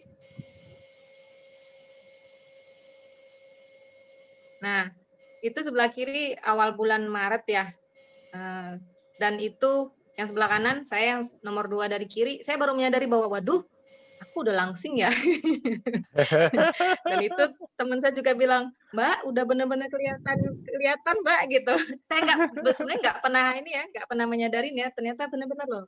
Masya Allah, alhamdulillah di luar dari ekspektasi saya. Dan sekarang kan karena berat badan saya sudah 54 gitu, udah jauh dari dulunya. Saya kan target saya 55 aja udah senang ya, ternyata malah tadi pagi sudah mulai menyentuh angka 53. Lanjut Mas Budi.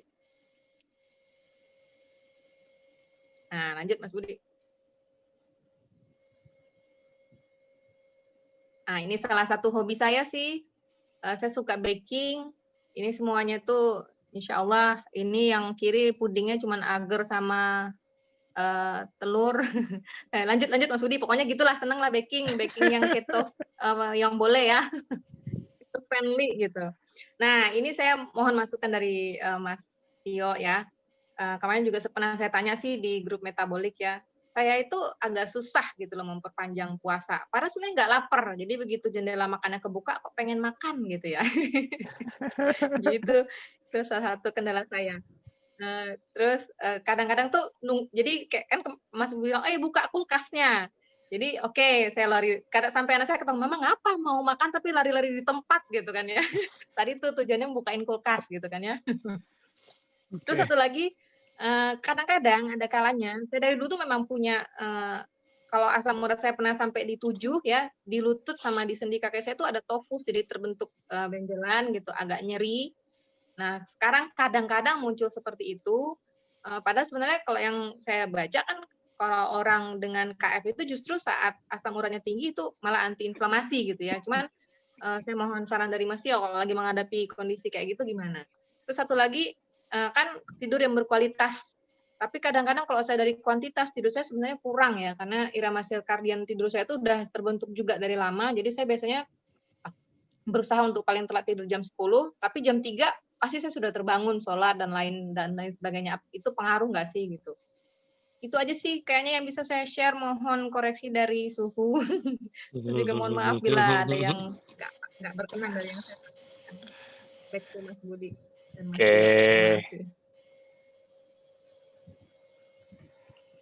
Wow, dahsyat.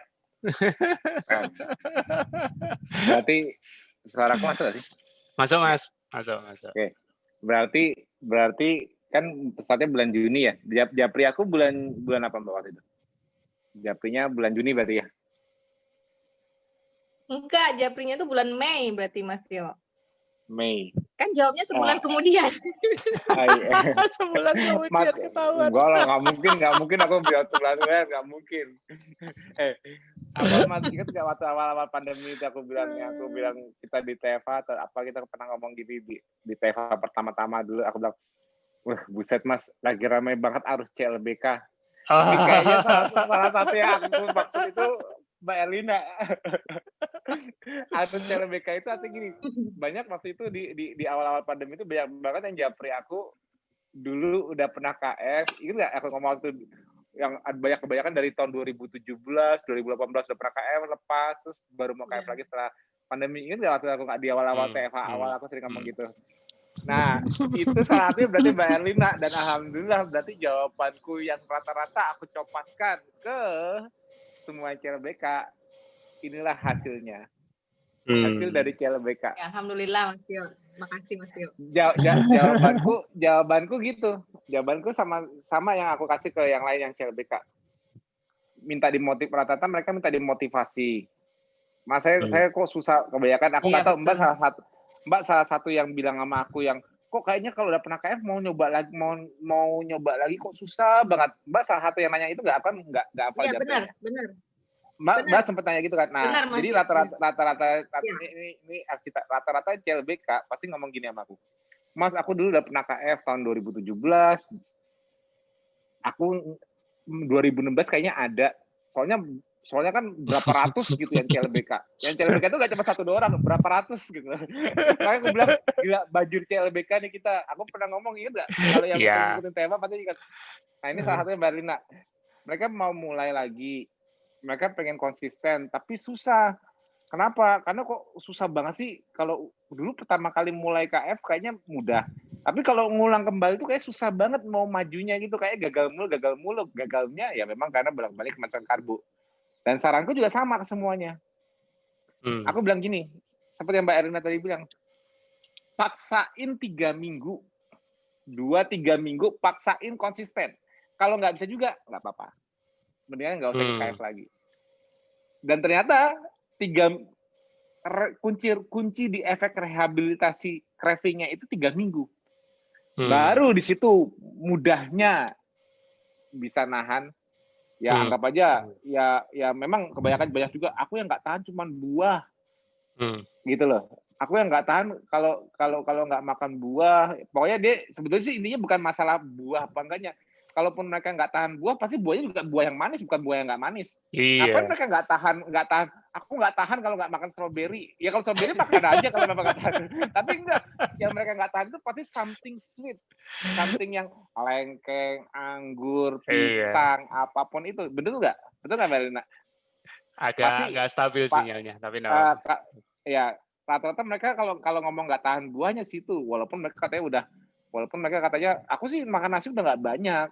Jadi misalnya gini, walaupun aku nggak KF tapi aku makan nasi, udah nggak makan nasi, tapi ya aku belum bisa ngindarin kue. Sama aja bohong, kue lebih parah, itu terigu lebih cepat keserap lagi. Nah tuh, jadi aku bilang ya aku gagal tuh sama gorengan, ya sama aja itu tepungan. Aku udah gak makan nasi, emang apa bedanya nasi sama tepung? Justru malah lebih parah tepung, aku bilang. Lebih cepat lagi keserapnya. Tepung kan sudah diproses, bubuk udah gampang banget, jadi gula gampang banget. Justru aku udah nggak KF tapi tetap low carb. Low carb apa? Ya cuman makan kue doang tapi nasi enggak. Itu nggak low carb.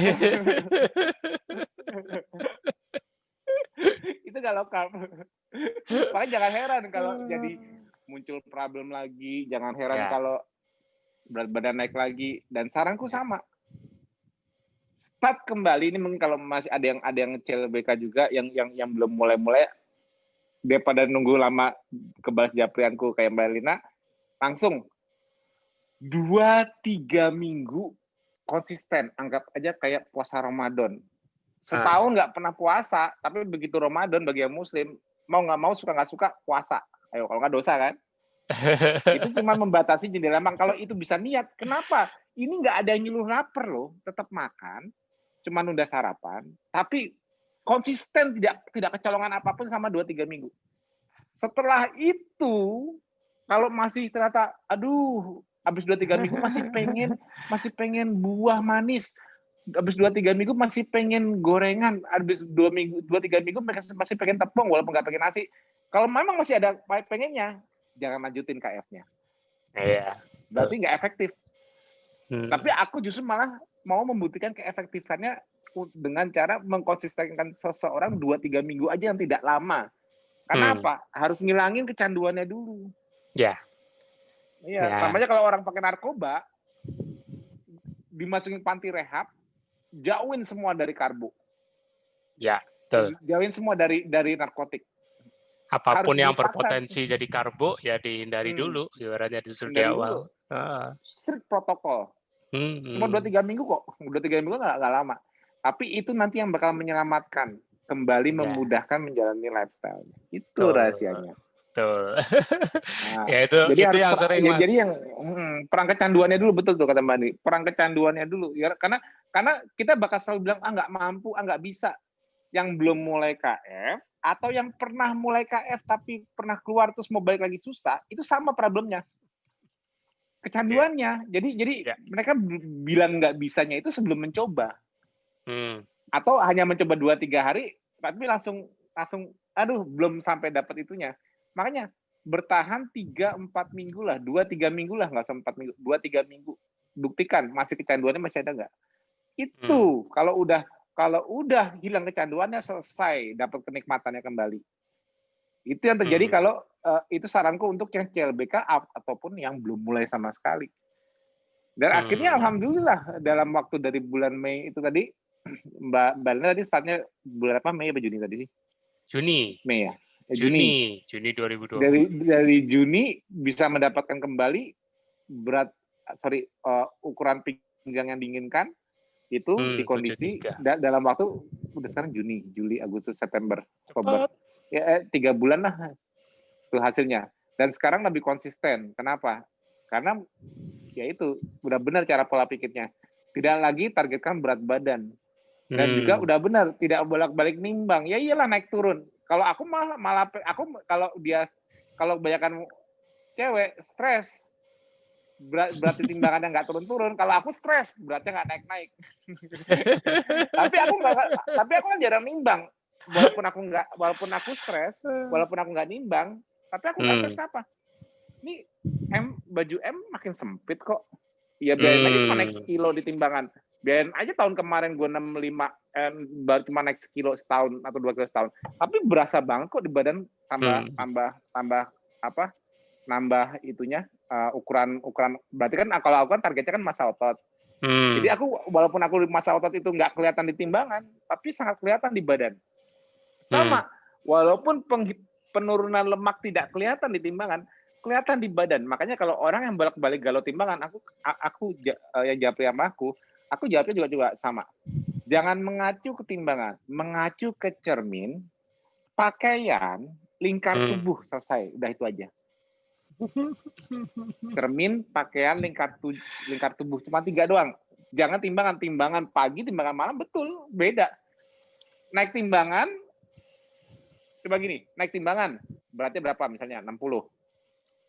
Megang 1 liter air, jadi 61 nggak? Megang botol aqua 1 liter, jadi 61 nggak? Iya, pasti naik.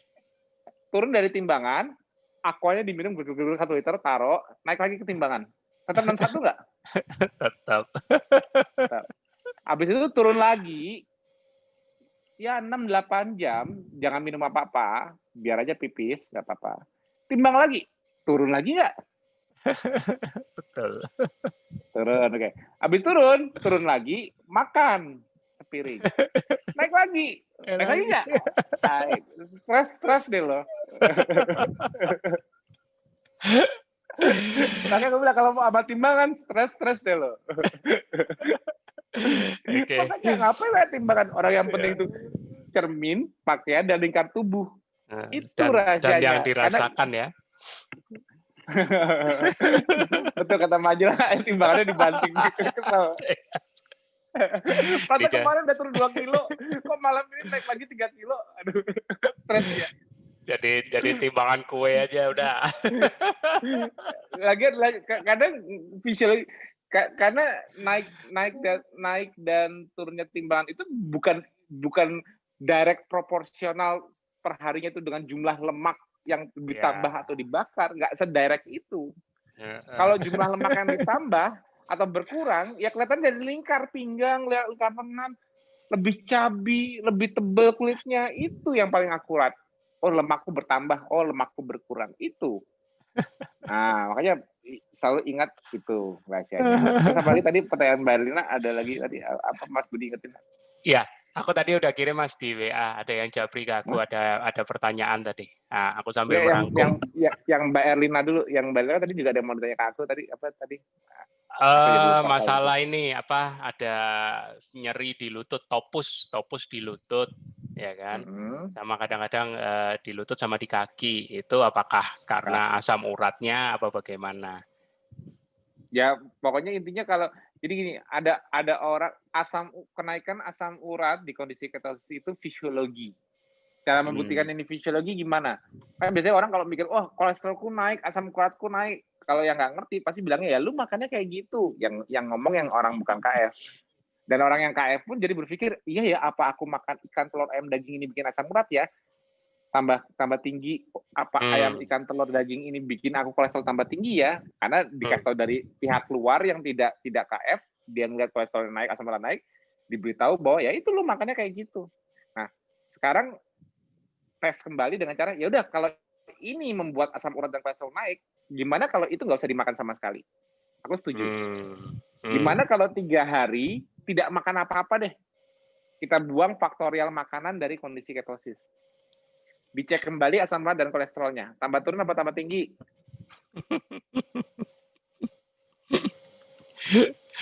Ayo. Sudah pada ini ya. harus jujur. Tambah turun apa tambah tinggi? Ayo. Apa itu mundak? Nah, naik coy. Muda itu naik, Mas. Oh, sama ya. Ketahuan deh Raden Masnya gagal. Muda. Kalau lawannya turun. Oh, medun ya? Mudun. Saya lupa. Iya, padahal udah ingat. Nah itu, aku bilang, kalau faktorialnya naiknya asam urat dan kolesterol itu karena makanan, keluarkan makanan dari faktorialnya. Nggak usah makan sama sekali. Nggak makan itu sama aja tetap ketosis kok. Bisa turun nggak? Apa tambah naik? Nah, kalau mau nurunin, gampang. Masukin lagi karbo. Masukin karbo tanpa ikan, telur, ayam, daging. Atau ikan, telur, ayam, daging plus karbo. Turun nggak? Turun. Wong naik turunnya ngikutin insulin kok. Nggak ada hubungannya sama makanannya kok. Mau makan kolesterol seabrek, kalau insulinnya dinaikin, ya kolesterolnya bisa aja disimpan kalau belum metabolic syndrome ya. Kalau masih bisa nyimpen nambah gemuk, nggak kelihatan kolesterol di makanan. Kemana kolesterol di makanan ini? Ngumpet tuh di pipi perut paha. Di darah normal. Kan masih respon sama insulinnya. Tapi insulin diturunin, bleber. Keluar. Berarti yang kadar kolesterol dan asam urat itu kok ngikutin linear dengan basal insulin ya? Nah, itu rahasianya. Nggak ada hubungan makanan. Tapi di orang-orang yang punya sejarah asam urat sebelumnya, kenaikan asam urat yang bersifat fisiologi bukan patologi ini, kadang bisa memicu asam urat yang lama kambuh. Ya, tapi dengan catatan bukan oh aku seumur hidup nggak pernah asam urat, gara-gara asam urat aku naik di KF, aku jadi kena asam urat. Coba aku moto siapa? Nggak pernah punya gejala asam urat dari dulu sampai sebelum KF. Terus dia KF asam uratnya jadi 12 deh secara fisiologi. Tapi malah jadi sakit asam urat. Coba siapa? Nggak bakal ada. Tapi lebih sensitif ke orang yang punya sejarah asam urat. Ya. Nah, saat itu terjadi gimana? Ya, saranku jalur detoksnya dilancarkan. Bantu tekan inflamasinya dengan turunkan level sympathetic nervous system-nya, bahwa tidur istirahat lebih banyak. Nah, begitu proses healing krisisnya selesai, insya Allah nggak bakal kambuh lagi asam uratnya. Jadi pemicunya bukan secara fisiologi, karena kenaikan kolesterol dan asam urat itu fisiologi dari basal insulin. Kalau itu menyebabkan penyakit, manusia selesai, nggak boleh nggak makan. Karena kalau semua manusia di dunia ini nggak bisa dapat makanan selama 2-3 hari, terus kolesterol, asam urat pada naik, itu semua jadi pada sakit, ya berarti sistem biologi manusia desainnya jangan kayak gitu. Sistem mesinnya biologi manusia jangan didesain kalau nggak makan kok malah naik. Kalau naiknya itu merupakan satu patologi, ya harusnya nggak boleh seperti itu. Berarti harus manusia supaya tetap asam uratnya rendah, supaya kolesterol tetap rendah, harus makan yang unsurnya memicu insulin terus, seperti karbo, dan juga tidak boleh nggak makan. Kenapa? Kalau nggak makan atau insulin jadi rendah, bukan hilang ya, rendah, fisiologinya naik. Nah, sekarang berarti yang dianggap normal ya, berarti kamu harus makan karbo, berarti kamu harus makan terus. Maumu. Itu mah teori sekarang. Coba ditaruh di hutan, kasihan banget orang-orang yang masih jauh dari perkotaan yang nggak ada makanan. Fisiologinya mengharuskan mereka memiliki kolesterol dan asam urat tinggi karena fisiologi. Karena nggak makan, karena insulin rendah, bukan karena makanannya. Jadi rubah dulu perspektif orang yang nggak mengerti KF, melihat KF itu secara fisiologi, jangan ngomong makanannya dulu. Nah, itu rahasianya. Itu rahasianya. Makanya kenapa di grup metabolic conditioning kita yang kita baru buat untuk para nakes ini banyak tercerahkan, coba kita ngomongin makanan nggak? Sama sekali. Ya, makanan pada saat yang menjalani nanya makan apa. Tapi untuk membuat mereka ikut KF, mereka ngertinya karena makanannya, apa ngerti karena fisiologinya dulu? Yes, itu dia. Itu rahasianya. Rahasianya, rasionalisasinya bukan di situ. Oke, terus apalagi tadi yang tanyain Mbak Erlia? Kayaknya sih itu ya. Itu ya? Kayaknya sih itu, sebentar. Oh, sulit memperpanjang fasting padahal tidak lapar. Oh iya, sulit memperpanjang fasting.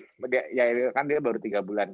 Ya, tadi, terus irama sirkadian tidur cuma 5 jam, apakah ya, oke? Nggak efektif.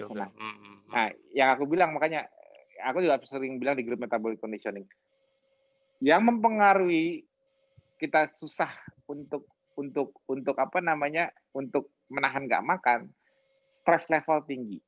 Disebabkan oleh salah satunya ya memang stres itu sendiri, kita stres, atau stres akibat kita kurang tidur, itu salah satunya. Nah, salah satu triknya benar, olahraga di pagi hari atau aktivitas fisik yang sibuk, ya sibuk. Nah ini sibuk. Nah ini di arus CLBK yang ratusan kemarin itu awal-awal pandemi itu juga aku kasih kayak gini. Mereka juga bilang, tapi susah Mas, aku tuh nggak bisa kalau nggak sarapan, aku nggak bisa nggak kepikiran karbo. Yang membuat yang CLBK ini susah itu kenapa? Karena mereka masih ada craving-nya, mereka kepikiran. Jadi gimana triknya selama 2-3 minggu yang aku suruh konsisten itu? Triknya, begitu mulai 2-3 minggu untuk menghilangkan kecanduannya supaya ini konsisten, cari kesibukan. Sibuk dari pagi itu untuk skip sarapan itu paling mudah kalau sibuk. Sibuknya itu apalagi kalau fisik. Entah itu apa namanya? Untuk nginem kah? Beresin rumah apa? Pokoknya sibuk, ngepel apa gitu. Pokoknya menyibukkan diri itu membuat kita lupa makan atau kita punya suatu target tujuan. Ya. Target tujuan, kita mau ada apa, misalnya gitu loh, misalnya kayak tadi apa hobi baru, wah aku pengen kebunku makin bagus, misalnya berkebun, atau aku pengen apa ya kalau tiba-tiba kayak Mas Ebi jadi hobi pengen gimana punya target supaya ototnya nambah, nah berarti kan wah aku jadi rajin olahraga karena aku targetku otot nambah, jadi punya sesuatu yang dipikir bukan gini, aku target mau makan apa ya nanti siang ya. Targetku nanti mau makan apa ya? Jangan wondering jam jendela makan. Jangan melayang-layang jendela makan. Kayak aku aja, aku nggak tahu nanti sore mau makan apa. Ntar sampai rumah Lina makan apa ya? Ntar hari ini siapa yang ngirimin kantor ya? Nggak mikirin. Toto dikirimin aja emang Toto dikirimin aja emang rezeki suhu kok. Jangan kiri. Suhu paling pusing kalau dikirimin tanggung, dikirimin tongcai aja pusing kan ini. Sempet aja ya tema modus juga. Biarin. Enggak, intinya gini. Intinya jangan ngarep. Jangan ngarep. Tapi kalau aku tadi ngarep sih. Intinya jangan ngarep kita, aku mau makan ini, mau masak ini, mau apa. Itu kalau kebanyakan kalau yang mikir itu di jendela puasa, ya itu. Akhirnya apa? Akhirnya kadang-kadang malah gampang tergoda kalau ada karbo lagi.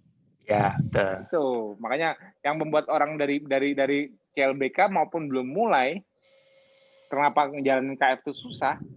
Karena mungkin sebelumnya itu yang fun buat mereka ialah makan. Ya memang sih, aku nggak bohongin, aktivitas di obesogenic environment, kita nongkrong sama teman apa-apa pasti hubungannya makan, ya kan? Paling seru kalau nongkrong sama temen di restoran sambil makan, pengen gini-gini. Nah, karena kebiasaan itu, jadi untuk memudahkan itu kita harus sibuk kerjaan sibuk balesin Japrian kalau mau bantuin aku boleh monggo. Sibuk aja pokoknya. Sibuk selain makan. Itu mempermudah kita menjalani konsistensi memulai 2-3 minggu untuk kembali KF dengan konsisten, maupun yang belum mulai 2-3 minggu aku mau mulai KF tapi dengan aku punya kesibukan. Aku tahu aku dari pagi tahu mau ngapain. Planning hari ini mau ngapain. Planning hari ini mau produktif. Atau gini, aku mau dagang sekarang. Ya mau dagang makanan kayak mau dagang baju apapun gini. Aku mau nambah peluang bisnis deh. Di zaman pandemi kan, ya gimana kita kreatif bisnis dong? Gimana cari usaha? Oke, misalnya gitu. Udah malah fokus di situnya. Kalau orang sibuk itu rata-rata lupa makan, itu pasti. Ya. Kuncinya membuat kita lupa makan itu sibuk. Makanya kalau kita sibuk ngapain, ada sesuatu yang kita harus itu yang membuat kita itu nggak kepikiran makan. Orang sibuk itu sering lupa makan loh, percaya sama aku. Yes. Nah itu jadi tipsnya itu yang aku kasih kemarin ke yang banjir CLBK itu juga sama, aku kasih tips itu. Tipsnya sibuk. Kalau 2-3 minggu dianggap sulit, aku suruh sekalian sibuk. Itu rahasianya. Nah, alhamdulillah kan berhasil kan. Nah, jadinya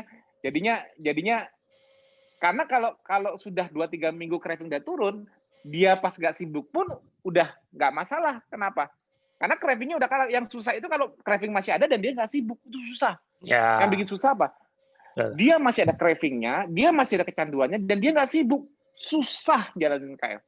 Ya. Kenapa? Karena yang dia pikirin pada saat hari pertama, hari kedua, ketiga mulai makan apa ya? Makan apa ya? Aduh. Terus kalau dia sibuknya ketemuan jajan sama orang di luar atau di kantor dia masih ada nawarin karbo, masih akhirnya gampang kalah lagi. Itu kendala. Jadi kunci pertama sibuk, ya. Terus yang utama juga tidur bagus, karena kalau tidur nggak bagus, stres berlebih di tubuh itu bisa memberikan lapar fiktif. Lapar fiktif apa? Nggak lapar tapi eager. Ya makanya aku bilang fisiologinya nggak butuh energi karena udah buka kulkas. Tapi stress eating-nya masih jalan. Masih ada. Stres pengen ngemil. Dia nggak lapar pengen ngemil, pengen apa untuk nenangin pikirannya. Ya. Itu. Betul.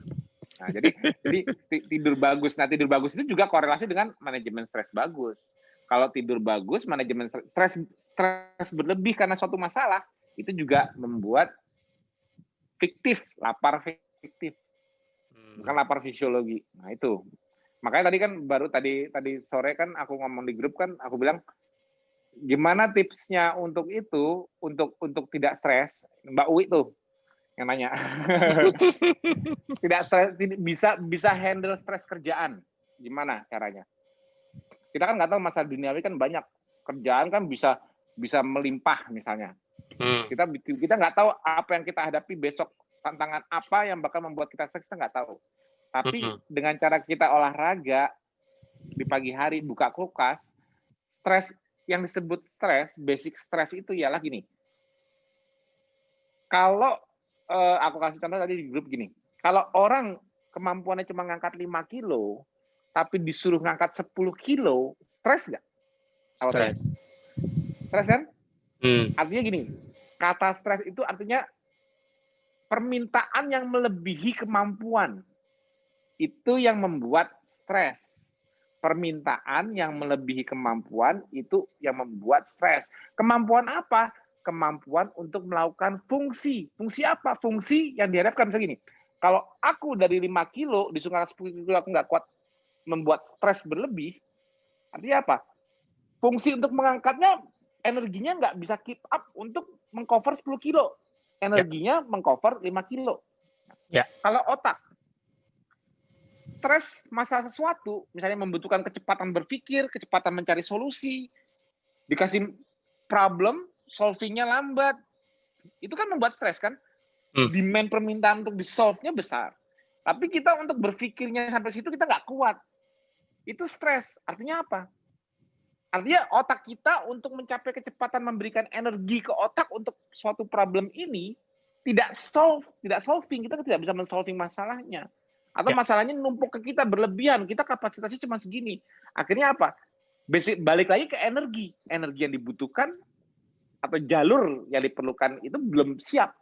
Jalur pola berpikirnya, jalur kognitifnya belum siap untuk suatu masalah baru yang lebih berat dibanding kemampuan. Itu yang menimbulkan stres.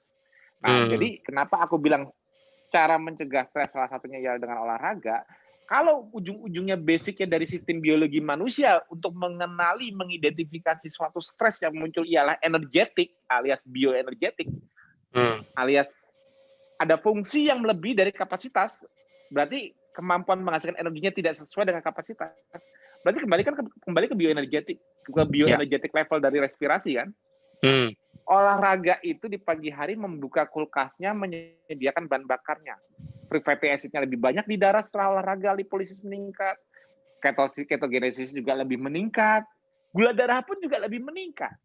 Jadi kayak disediakan bahan bakar yang siap digunakan untuk menghadapi stres apapun yang mau dihadapi. Kita nggak tahu nih di kerjaan nanti, nggak tahu nih aku japren konsulnya kayak apa, nggak tahu nanti aku bakal di kantor ketemu pasien seperti apa, misalnya nakes. Nggak tahu nih aku masalah di kantor kayak apa. Jadi stres yang hubungannya dengan fisik maupun pikiran, basic level terbasicnya ialah kemampuan kita untuk provide energi yang dibutuhkan, minimal itu. Walaupun kita nggak tahu nanti kita tetap bisa keep up apa enggak dengan energi yang sudah disediakan. Tapi kalau kita sudah menyediakan energi sebelum kita menghadapi stresnya, kita lebih bisa coping. Cope itu maksudnya lebih bisa coping, lebih bisa adaptasi dengan stres yang diberikan. Jadi kalau aku nggak olahraga, aku stres banget nih dengan masalah A. Tapi kalau aku olahraga, masalah A yang sama, stresnya tidak berlebih. Gitu loh. Jadi kita bisa cope, bisa mengatasi. Ada stres, bisa tak kasih jawabannya. Jawabannya itu ialah mengasih fungsi untuk memberikan jawaban. Fungsi ini didukung oleh bioenergetik. Ada bahan bakar untuk digunakan. Nah itu manajemen stres via makanya itu fisiologinya kenapa aku bilang bolak-balik di sini aja. Kalau olahraga bagus, manajemen stres bagus. Tidurnya juga bagus. Kalau tidur bagus, semangat untuk olahraga juga bagus. Manajemen stres juga bagus. Kalau manajemen stres bagus, tidurnya juga bagus, olahraga juga semangat. Kan bolak-balik di tiga ini terus. Ya, muter di situ. Kan dia berhubungan. Jadi kita 5 pilar itu kan fasting on ketosis. 3 ini pendukungnya, dia bolak-balik di situ terus. Kalau kita stresnya kok berlebihan, apa olahragaku yang kurang, apa tidurku yang nggak bagus. Kalau tidurku kurang, apa olahragaku nggak bagus, apa aku terlalu banyak pikiran. Kalau aku misalnya aku malas olahraga, apa aku tidur nggak bagus, apa aku banyak pikiran. Ya jadi ya memang bulat dari 3 itu ketemu nanti. Oh ternyata aku harus fix di sini. Oh iya ketemu. Jadi 5 pilar itu kenapa jadi fondasi kita di KF, karena sebetulnya kalau mau dicari-cari jawaban fisiologinya ketemu di 5 pilar itu lagi. Nah itu rahasianya. Oke. Kayaknya Mbak Elina mau nanya nih. Silakan Mbak Elina. Ya moga-moga. Ya, Mas Tio, aku kan tahunya kalau kita KF itu ada healing krisis ya. Aku suka penasaran benar dengan itu. Kalau aku alhamdulillah nggak harus ya. Salah. Nggak harus ya. Healing crisis itu aku udah sering jelasin di TFA sebelumnya. Healing crisis itu identik dengan masalah yang dimiliki sebelumnya. Dan walaupun memang ada masalah sebelumnya, healing crisis nggak harus bergejala. Jadi rumus dasar healing crisis itu ialah secara fisiologi yang mungkin para nakes, mudah-mudahan banyak nakes yang nonton, para nakes pelajari mungkin ialah Herxheimer reaction. Herxheimer reaction itu di pertama kali diidentifikasi oleh namanya Herx apa gitu. Dia itu melihat efek dari antibiotik dalam dosis besar atau apa gitu yang bisa membuat bakteri mengalami die off. Patogen mengalami die off. Kalau karena dosisnya digedein, makanya makin banyak die off yang terjadi di tubuh. Die off-nya ini memicu respon imun jadi inflamatori, akhirnya muncul gejala, entah itu rash, gatal-gatal, entah itu gejala simptomatik, demam, entah itu mialgia, entah itu lewat jalur mukosa, misalnya sariawan, sebagainya, atau biasanya juga gastric symptom, biasanya jadi mual, nggak nyaman, itu semua terciri pada saat seseorang mengalami die-off dari patogen akibat antibiotik yang diberikan. Itu secara klinis yang dipahami oleh para nakes. Tapi ternyata bukan itu saja. Respon imun tidak spesifik hanya untuk membereskan kehancuran dari patogen. Karena seperti basic imunologi aku jelaskan, pattern recognition receptor dari sistem imun mengenali patogen associated molecular pattern, artinya pattern molekuler yang mirip patogen associated molecular pattern, atau damage associated molecular pattern, DAM. Ini cara imun kita bekerja untuk membersihkan impurities, debris, toksin di tubuh kita. Jadi kalau jumlahnya di darah itu retensi dalam jumlah besar kayak die-off tadi, itu akan memicu respon imun inflamatori. Outputnya di mana sesuai dengan problem lamanya biasanya. Nah, tapi kan Mas Alzheimer kan untuk bakteri. Kalau misalnya ada nakes yang nanya gitu, Alzheimer kan untuk bakteri, apa hubungan sama healing crisis? Sama. Bedanya kali ini bukan bakteri yang kamu hancurkan. Ya bisa aja dia ada infeksi yang nggak kelihatan misalnya. Tapi yang terutama pada saat seseorang itu ada masalah kesehatan, efek dari fasting dan tidak makan karbo ialah apa? Seleksi. Sel yang bagus bertahan. Sel yang nggak bagus, lu efisien, perbaiki respirasinya, atau lu out, apoptosis, hancur. Nah. Sel yang jelek, lo hancur, mau masih bertahan, lo regenerasi respirasi, tapi kalau aku regenerasi respirasi, aku harus bersihin dalam ruanganku dulu nih, kotor. Oh ya udah, autofagi. Pas di autofagiin, nggak semuanya bisa dipakai jadi bahan baku. Ada yang nggak bisa kepakai, ya udah, keluarin eksositosis, keluarin ke darah. Artinya toksik, jadi nggak bisa di-recycle di autofagosom, nggak bisa di-recycle di lisosom, karena hasilnya bukan bahan baku seperti kolesterol, amino asid, glukosa. Ini suatu bentuk protein yang sudah rusak atau toksik. Buang ke sirkulasi. Itu namanya detox di level sel, eksositosis. Buang. Itu salah satu sumber dari mana yang memicu damage associated molecular pattern itu seperti itu. Entah itu dari sel yang terseleksi hancur, entah itu dari toksin yang dikeluarkan oleh sel tersebut dalam usaha sel tersebut menuju efisien, baru dengan mengeluarkan toksin dan autofagi, baru mitokondrianya bisa membaik, mendukung untuk di kondisi fasting on ketosis, tidak sering makan dan tidak makan karbo, jadi tidak ada energi cepat. Kalau mau gula harus minta demand, nggak disuplai terus. Jadi sama seperti yang terjadi pada sel yang aging. Sel menua, ciri-cirinya ialah apa? Fungsinya menurun. Karena apa? Bioenergetiknya menurun, respirasinya menurun. Yeah. Lu mau tetap ada di tubuh orang yang jarang makan dan tidak makan karbo, lu mau tetap ada di sini, lu harus rejuvenate atau out sekalian. Rejuvenate atau out sekalian kalau masalahnya karena aging. Ya.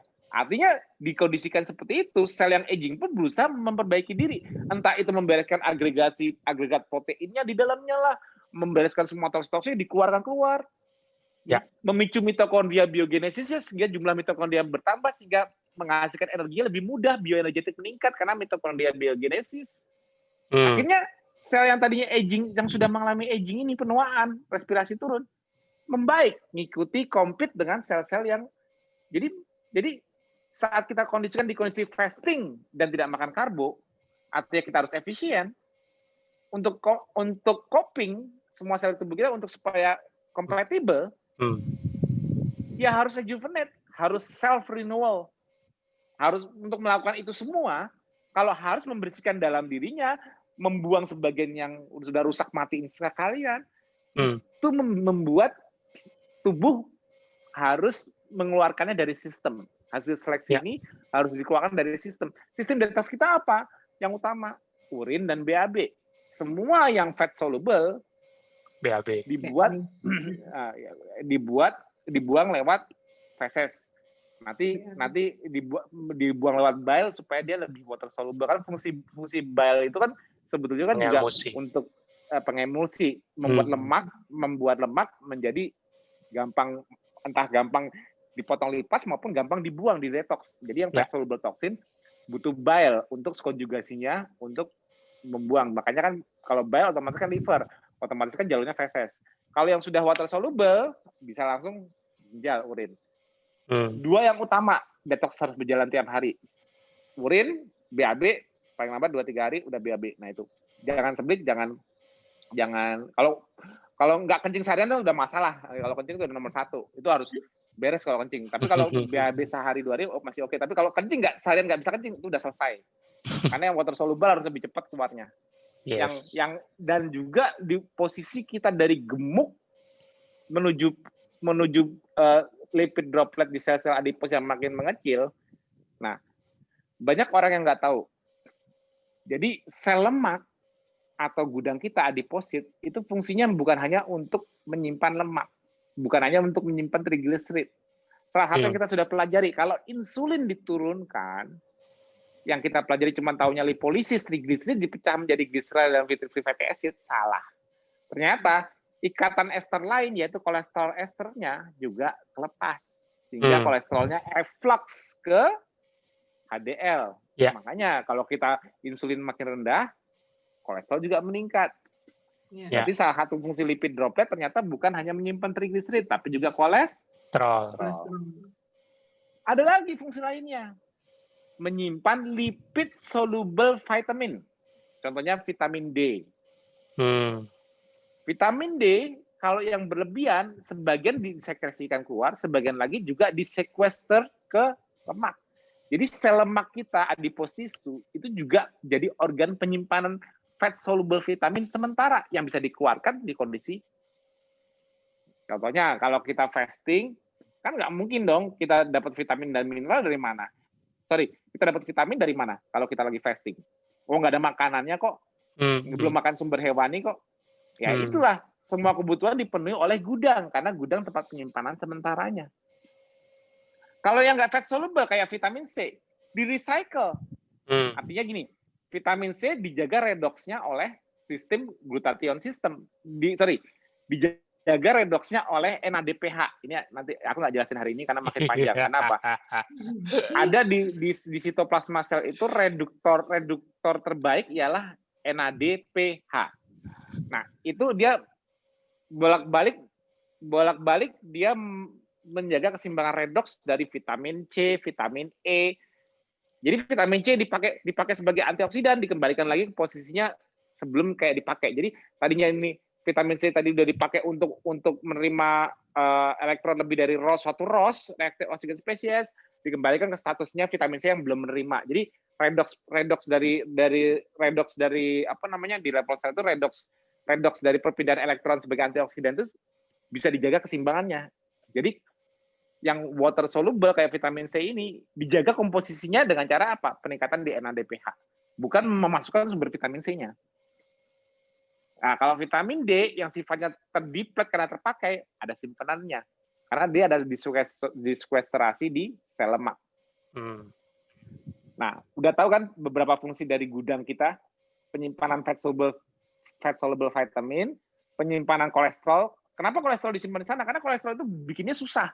Ya, bikinnya tuh harus anabolik. Bikin kolesterol itu jalurnya tuh jalur glukosa. Makanya kalau kita banyak makan karbo, buat kolesterol itu gampang. Kalau nggak makan karbo, buat kolesterol itu susah. Makanya kolesterol dihemat. Kolesterol itu bahan baku yang disimpan, sama seperti vitamin. Kolesterol itu juga bahan baku, disimpan di gudang. Nantinya disekresikan untuk perbaikan repair membran sel, bahan untuk membuat steroid, hormon steroid. Kalau kita nggak makan, nggak bisa makan kolesterolnya hewan. Building block itu, Mas. Nah, bahkan kolesterol yang dipakai buat kan kalau kita mengemulsi lemak itu kan kombinasi antara bile dan kolesterol yang disekresikan. Asam pedu itu kan kombinasi antara bile salt dengan kolesterol.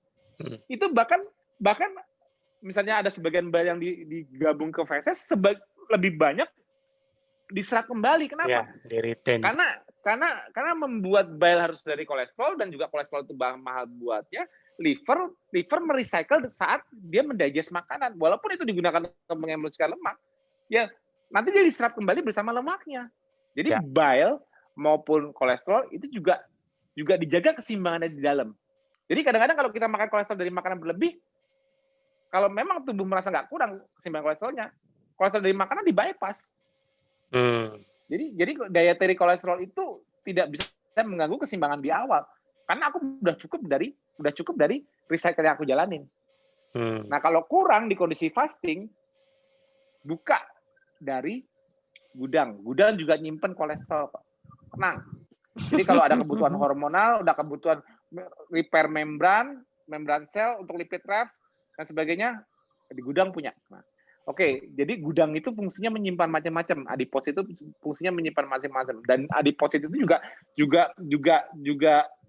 kayak organ signaling. Dia bisa mensekresikan adiponektin.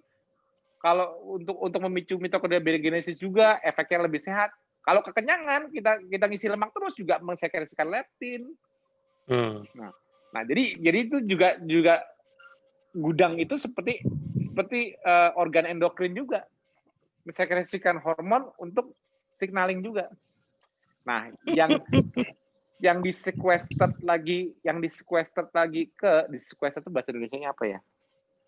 Yang disingkirkan, dipojokkan, yang diumpetin ke gudang, itu nggak hanya bahan baku yang kita penting, tapi ternyata juga usaha untuk menyelamatkan manusia dari toksik.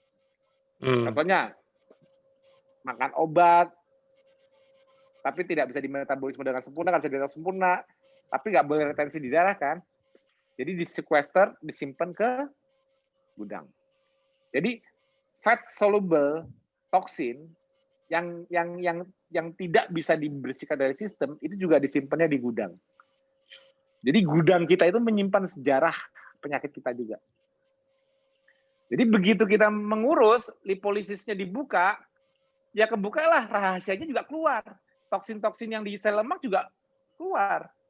Nah, jadi kalau nanya sumber toksin yang untuk memicu healing crisis itu dari mana, Mas? Satu, dari proses seleksi yang aku bilang tadi, sel harus survive. Entah lu hancur, lu rejuvenate, buangin toksin dari dalam sel lu. Self renewal. Baru lo bisa join dengan lainnya yang bisa bakar lemak, yang respirasinya bagus. Karena kalau nggak makan, harus bisa bakar lemak sendiri kan. Respirasinya harus bagus, karena lemak hanya bisa dibakar di mitokondria. Memperbagus mitokondria, syaratnya selnya harus bagus dulu. Bersihin semua isinya, autofagi. Yang nggak bisa digunakan dari proses autofagi, output dari lisosom nggak bisa dipakai karena sifatnya nggak bisa jadi bahan baku. Harus ini nggak kepake dalam sel itu, dibuang. Eksositosis, keluar juga. Itulah lipolisis mengeluarkan juga racun-racun yang lama. Nah, semua ini berarti pasti HC ya? Enggak. Kalau di saat kita mengeluarkan ini, jalur detox kita bisa keep up, feses dan urin keep up, ada gejala nggak? Enggak. Kan nggak ada retensi di sana. Ya. Nah, yang memicu HC apa? Retensinya. Tapi saya lancar BAB-nya, ya bisa jadi BAB lancar, tapi tubuh kamu kecepatannya untuk membuang lebih banyak dibanding kecepatan mengeluarkan. Tetap retensi nggak di darah? Tetap. Retensi di darah memicu damage associated molecular pattern. Atau kalau memang ada bakteri yang bersembunyi atau patogen yang sebelumnya belum resolve, keluar, ya memicu juga patogen associated molecular pattern dari innate immune system. Akhirnya mereka mensekresikan sitokin, akhirnya jadi inflammatory response. Di mana lokasinya? Ya aku nggak tahu. Bisa rash, bisa lewat gusi, sariawan, bisa jadi flu, bisa jadi gastric symptom juga. Oh, terus kalau udah terjadi gitu gimana? Ya logikanya gampang dong. Kalau udah terjadi kayak gitu, logikanya gampang dong.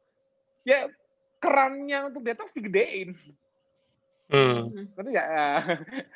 Kerannya urin dan BAB digedein. Emang gimana lagi?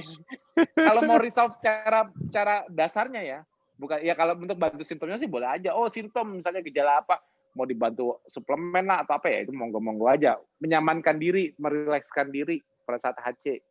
Lebih banyak istirahat, salah satu usaha.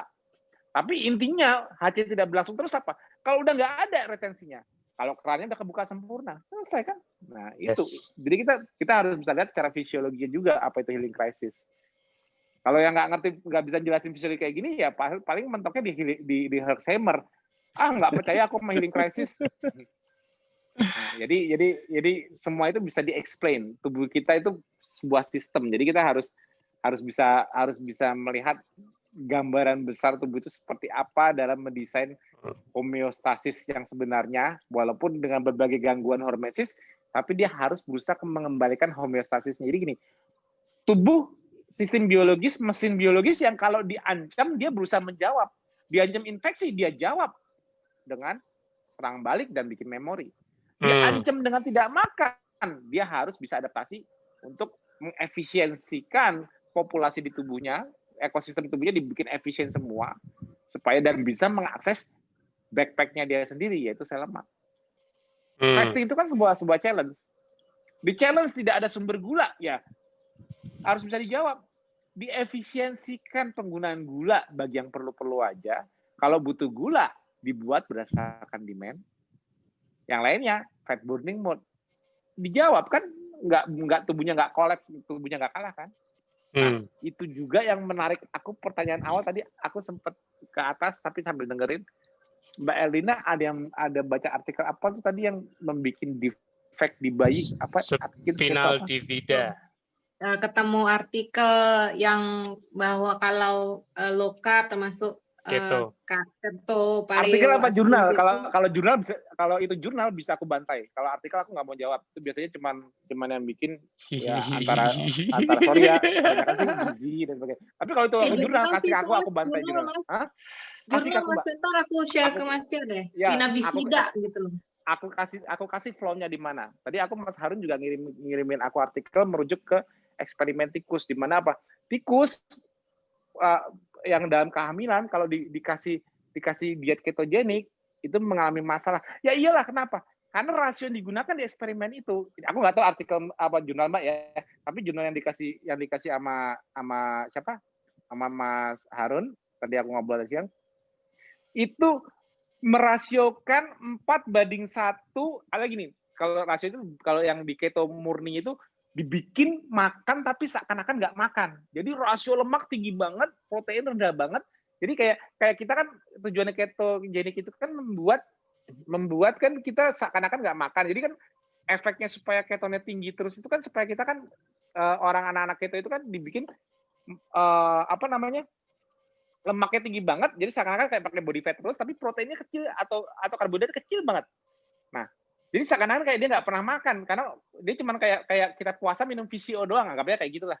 VCO dikasih whey dikit gitu lah. Anggapnya rasio seperti itu. Sekarang unsur grow-nya dari mana aku tanya? Ingat, kalau ingin ngikutin TF aku terus, ngikutin pelajaran biomolekuler dariku, syarat grow itu ialah 1, aktifnya mTOR. 2, cellular signalingnya ialah PI3K. Aku jelaskan kemarin di grup metabolic conditioning. Kunci grow-nya ialah PI3K, AKT, mTOR, pathway. Nah, itu kuncinya. Mau itu growth faktornya insulin kah, mau itu estrogen kah, mau itu testosteron kah, mau itu insulin growth factor 1 kah, mau itu somatostedin atau mau itu growth hormone. Ya. Jalur yang terjadi di dalam level selnya ialah PI3K, AKT, mTOR, pathway. Itu nggak mungkin nggak pakai itu. Karena itu basic machinery-nya menggrowkan sel itu proliferate, entah itu sel cancer atau bukan atau sel normal. Intinya kalau kita kalau kita sedang mengandung janin dan janin itu berkembang, coba yang aktif apa? mTOR-nya bukan? Ya jelas lah. Makanya begitu aku lihat konsep penelitiannya dilakukan di tikus, ya iyalah. Ini mah gimana diizinkan bisa grow? Habis diizinkan pembuahannya, proses grow-nya dikasih diet yang tidak mengizinkan untuk mengalami respon mendapatkan grow dari PI3K, AKT, mTOR pathway-nya. Kenapa? Berarti butuh karbo dong Mas untuk memicu insulin. Aduh. Kalau insulin cuma terpicu oleh karbohidrat, berarti karbohidrat itu wajib ada di muka bumi jutaan tahun yang lalu, harus ada di pasar-pasar, di hutan tuh harus ada pohon nasi, harus ada pohon roti, harus ada. Nggak boleh orang nunggu sampai padi tumbuh kalau untuk menaikkan insulin. Dan ternyata tahu nggak? protein itu memicu insulin. Jadi kenapa di jendela makan kita itu kita makan ada unsur proteinnya, itu yang menandakan tubuh kita signalingnya ialah insulin naik. Walaupun naiknya nggak setinggi karbo. Tapi dengan protein, insulin kita naik. Artinya kita siap untuk grow. Entah itu grow yang dibutuhkan untuk proliferasi pertumbuhan otot. Gini, aku pernah share kemarin di grup yang fotoku dari gendut, kurus, terus sampai sekarang. Nah, dari aku yang kurus itu sampai sekarang ini, kira-kira untuk nambah ototku ini butuh insulin nggak? Aku tanya. Butuh. Kalau aku nggak punya insulin untuk menambah grow di ototku, mana bisa? Nah, itu yang aku bilang salah konsepnya ialah dia salah konsep. Dia penelitinya itu menggunakan suatu regimen yang ditujukan untuk terapeutik, bukan untuk grow. Mana ada bumil busui yang protokolnya puasa panjang terus protein dikurangin, nggak ada. Kalau protein kurang dibusui, selesai dia asi nggak kuat. Kalau ibu hamil protein dibatasin, selesai dia pasti ada masalah di pertumbuhannya. Karena unsur grow-nya dibatasin. Aku belum baca, aku udah baca yang dari Mas Harun, tapi aku belum baca dari Mbak. Tapi aku tahu pasti ketemunya sama ujungnya penelitiannya. Pasti aja. Karena kalau dia makannya tidak dibatasin secara baik kalori dan dia proteinnya tidak dibatasin, bohong kalau nggak sempurna. Karena kalau tetap harus ada gula lebih, gula dari liver nggak cukup. Kan ada karbohidrat itu kan ujungnya makronutrisi kan karbohidrat kan gula. Yang esensial yang nggak bisa diproduksi manusia itu kan 9 amino asid. Terus sama lemak 2 fatty acid. Jadi apapun struktur kehidupan di muka bumi, di dalam darahnya tuh harus ada gula, ya, bener dong? Gula dan gula esensial nggak? Kalau di dalam, aku nggak ngomong dari makanan ya, gula di dalam tubuh esensial nggak? Esensial dong, di dalam tubuh. Penting. Ya kan? Penting. Amino asid lebih penting lagi, kenapa? Ya, walaupun ada 22 jenis amino asid, ada 9 yang nggak boleh kurang, karena kalau nggak dapat dari makanan, selesai. Fatty acid juga ada 2 yang penting, walaupun ada 3 totalnya. Tapi ini penting kenapa? Nggak bisa disintesis sendiri. Oke. Kalau 3-3-nya penting, mana yang dari makanan penting? Ini kan di dalam tubuh. Untuk proses pertumbuhan apapun butuh 3 ini kuncinya. Apa yang bakal mengganggu kalau nggak dimasukkan dari makanan? Udah pasti protein wajib. Udah pasti lemak wajib. Nah, kalau untuk sumber gulanya, apa ya di alam yang bisa memberikan gula? Karbohidrat namanya, Mas. Oh, karbohidrat. Kalau nggak makan karbohidrat, gulanya nanti kurang, Mas. Yakin gula lo kurang? Makanya bisa buktiin kegagalan suatu sistem di tubuh kita untuk grow dan sebagainya cuman hanya kurang gula, merasa liver nggak cukup buat gulanya, buktikan ke aku. Itulah fungsinya engineering thinking. Aku bisa ngebantai semua jurnal karena itu. Karena sebelum melakukan tesnya itu karena sistemnya aku tahu banget. Nggak mungkin dalam satu sistem itu kekurangan gula dalam tubuhnya. Orang bisa demand kok. Bisa dikasih bahan baku untuk buat gula. Yang memaksa suatu sistem biologis itu harus dapat gula langsung supaya sempurna terjadinya. Contohnya kehamilan apa? Itu apa? Aku bisa buktikan banget kayak gitu. Pasti ada flow di cara penelitiannya. Nggak mungkin nggak. Karena dia mengganggu gugat sistem yang sudah ada. Harus bensin ini yang dibanyakin kalau mau numbuhin sesuatu. Nggak mungkin. Jadi aku bilang gula itu krusial penting, tapi nggak ada satupun syaratnya gula dari luar. Jadi kalau di dalam suatu penelitian bilang, oh karena nggak makan nasi, nggak makan roti, nggak makan mie, terus jadi ini. Aku udah nggak percaya duluan. Nah itu, ya mungkin di waktu itu Mbak ilmunya belum sampai kayak waktu udah baca di metabolik. Benar Mas Tio. Jadi kalau Mbak udah ketemu aku, ikut KS cuman buat turun berat badan doang. Nah kalau orang yang mau jatuhin kayak gitu habis sama aku. Oke, Mas, kita sudah over 15 menit. Oh iya, sorry. Terlalu semangat. Aku mau putus tadi kayaknya kentang banget, kasihan Mas Tio. Tapi yang pasti nggak sampai pesannya. Iya, tapi yang pasti grup ini masih akan bisa dilanjut ya. Ini menunjukkan begitu banyak yang masih bisa dibahas ya. Ya, Tapi thank you untuk Mbak Elina ya. Sharingnya tadi sangat memberkati ya, up and down-nya walaupun CLBK tapi tetap bisa kita terima kok. Mudah-mudahan ini kan yang salah satu yang japri CLBK yang akhirnya muncul di TEVA. Mudah-mudahan yang nggak muncul di TEVA, yang ratusan kemarin aku balas dengan cara yang sama, bertahan 2-3 minggu. Sibukkan diri, semua sesukses Mbak Elina, mudah-mudahan. Jadi Mas Tio, kemarin sukses. Mas Tio, itu linknya tadi yang jurnal aku udah nemu, aku udah kirim ke WA ya. Nanti monggo dibantai. Dibahas di grup aja. Kita bahas di grup metabolic conditioning. Ya, boleh.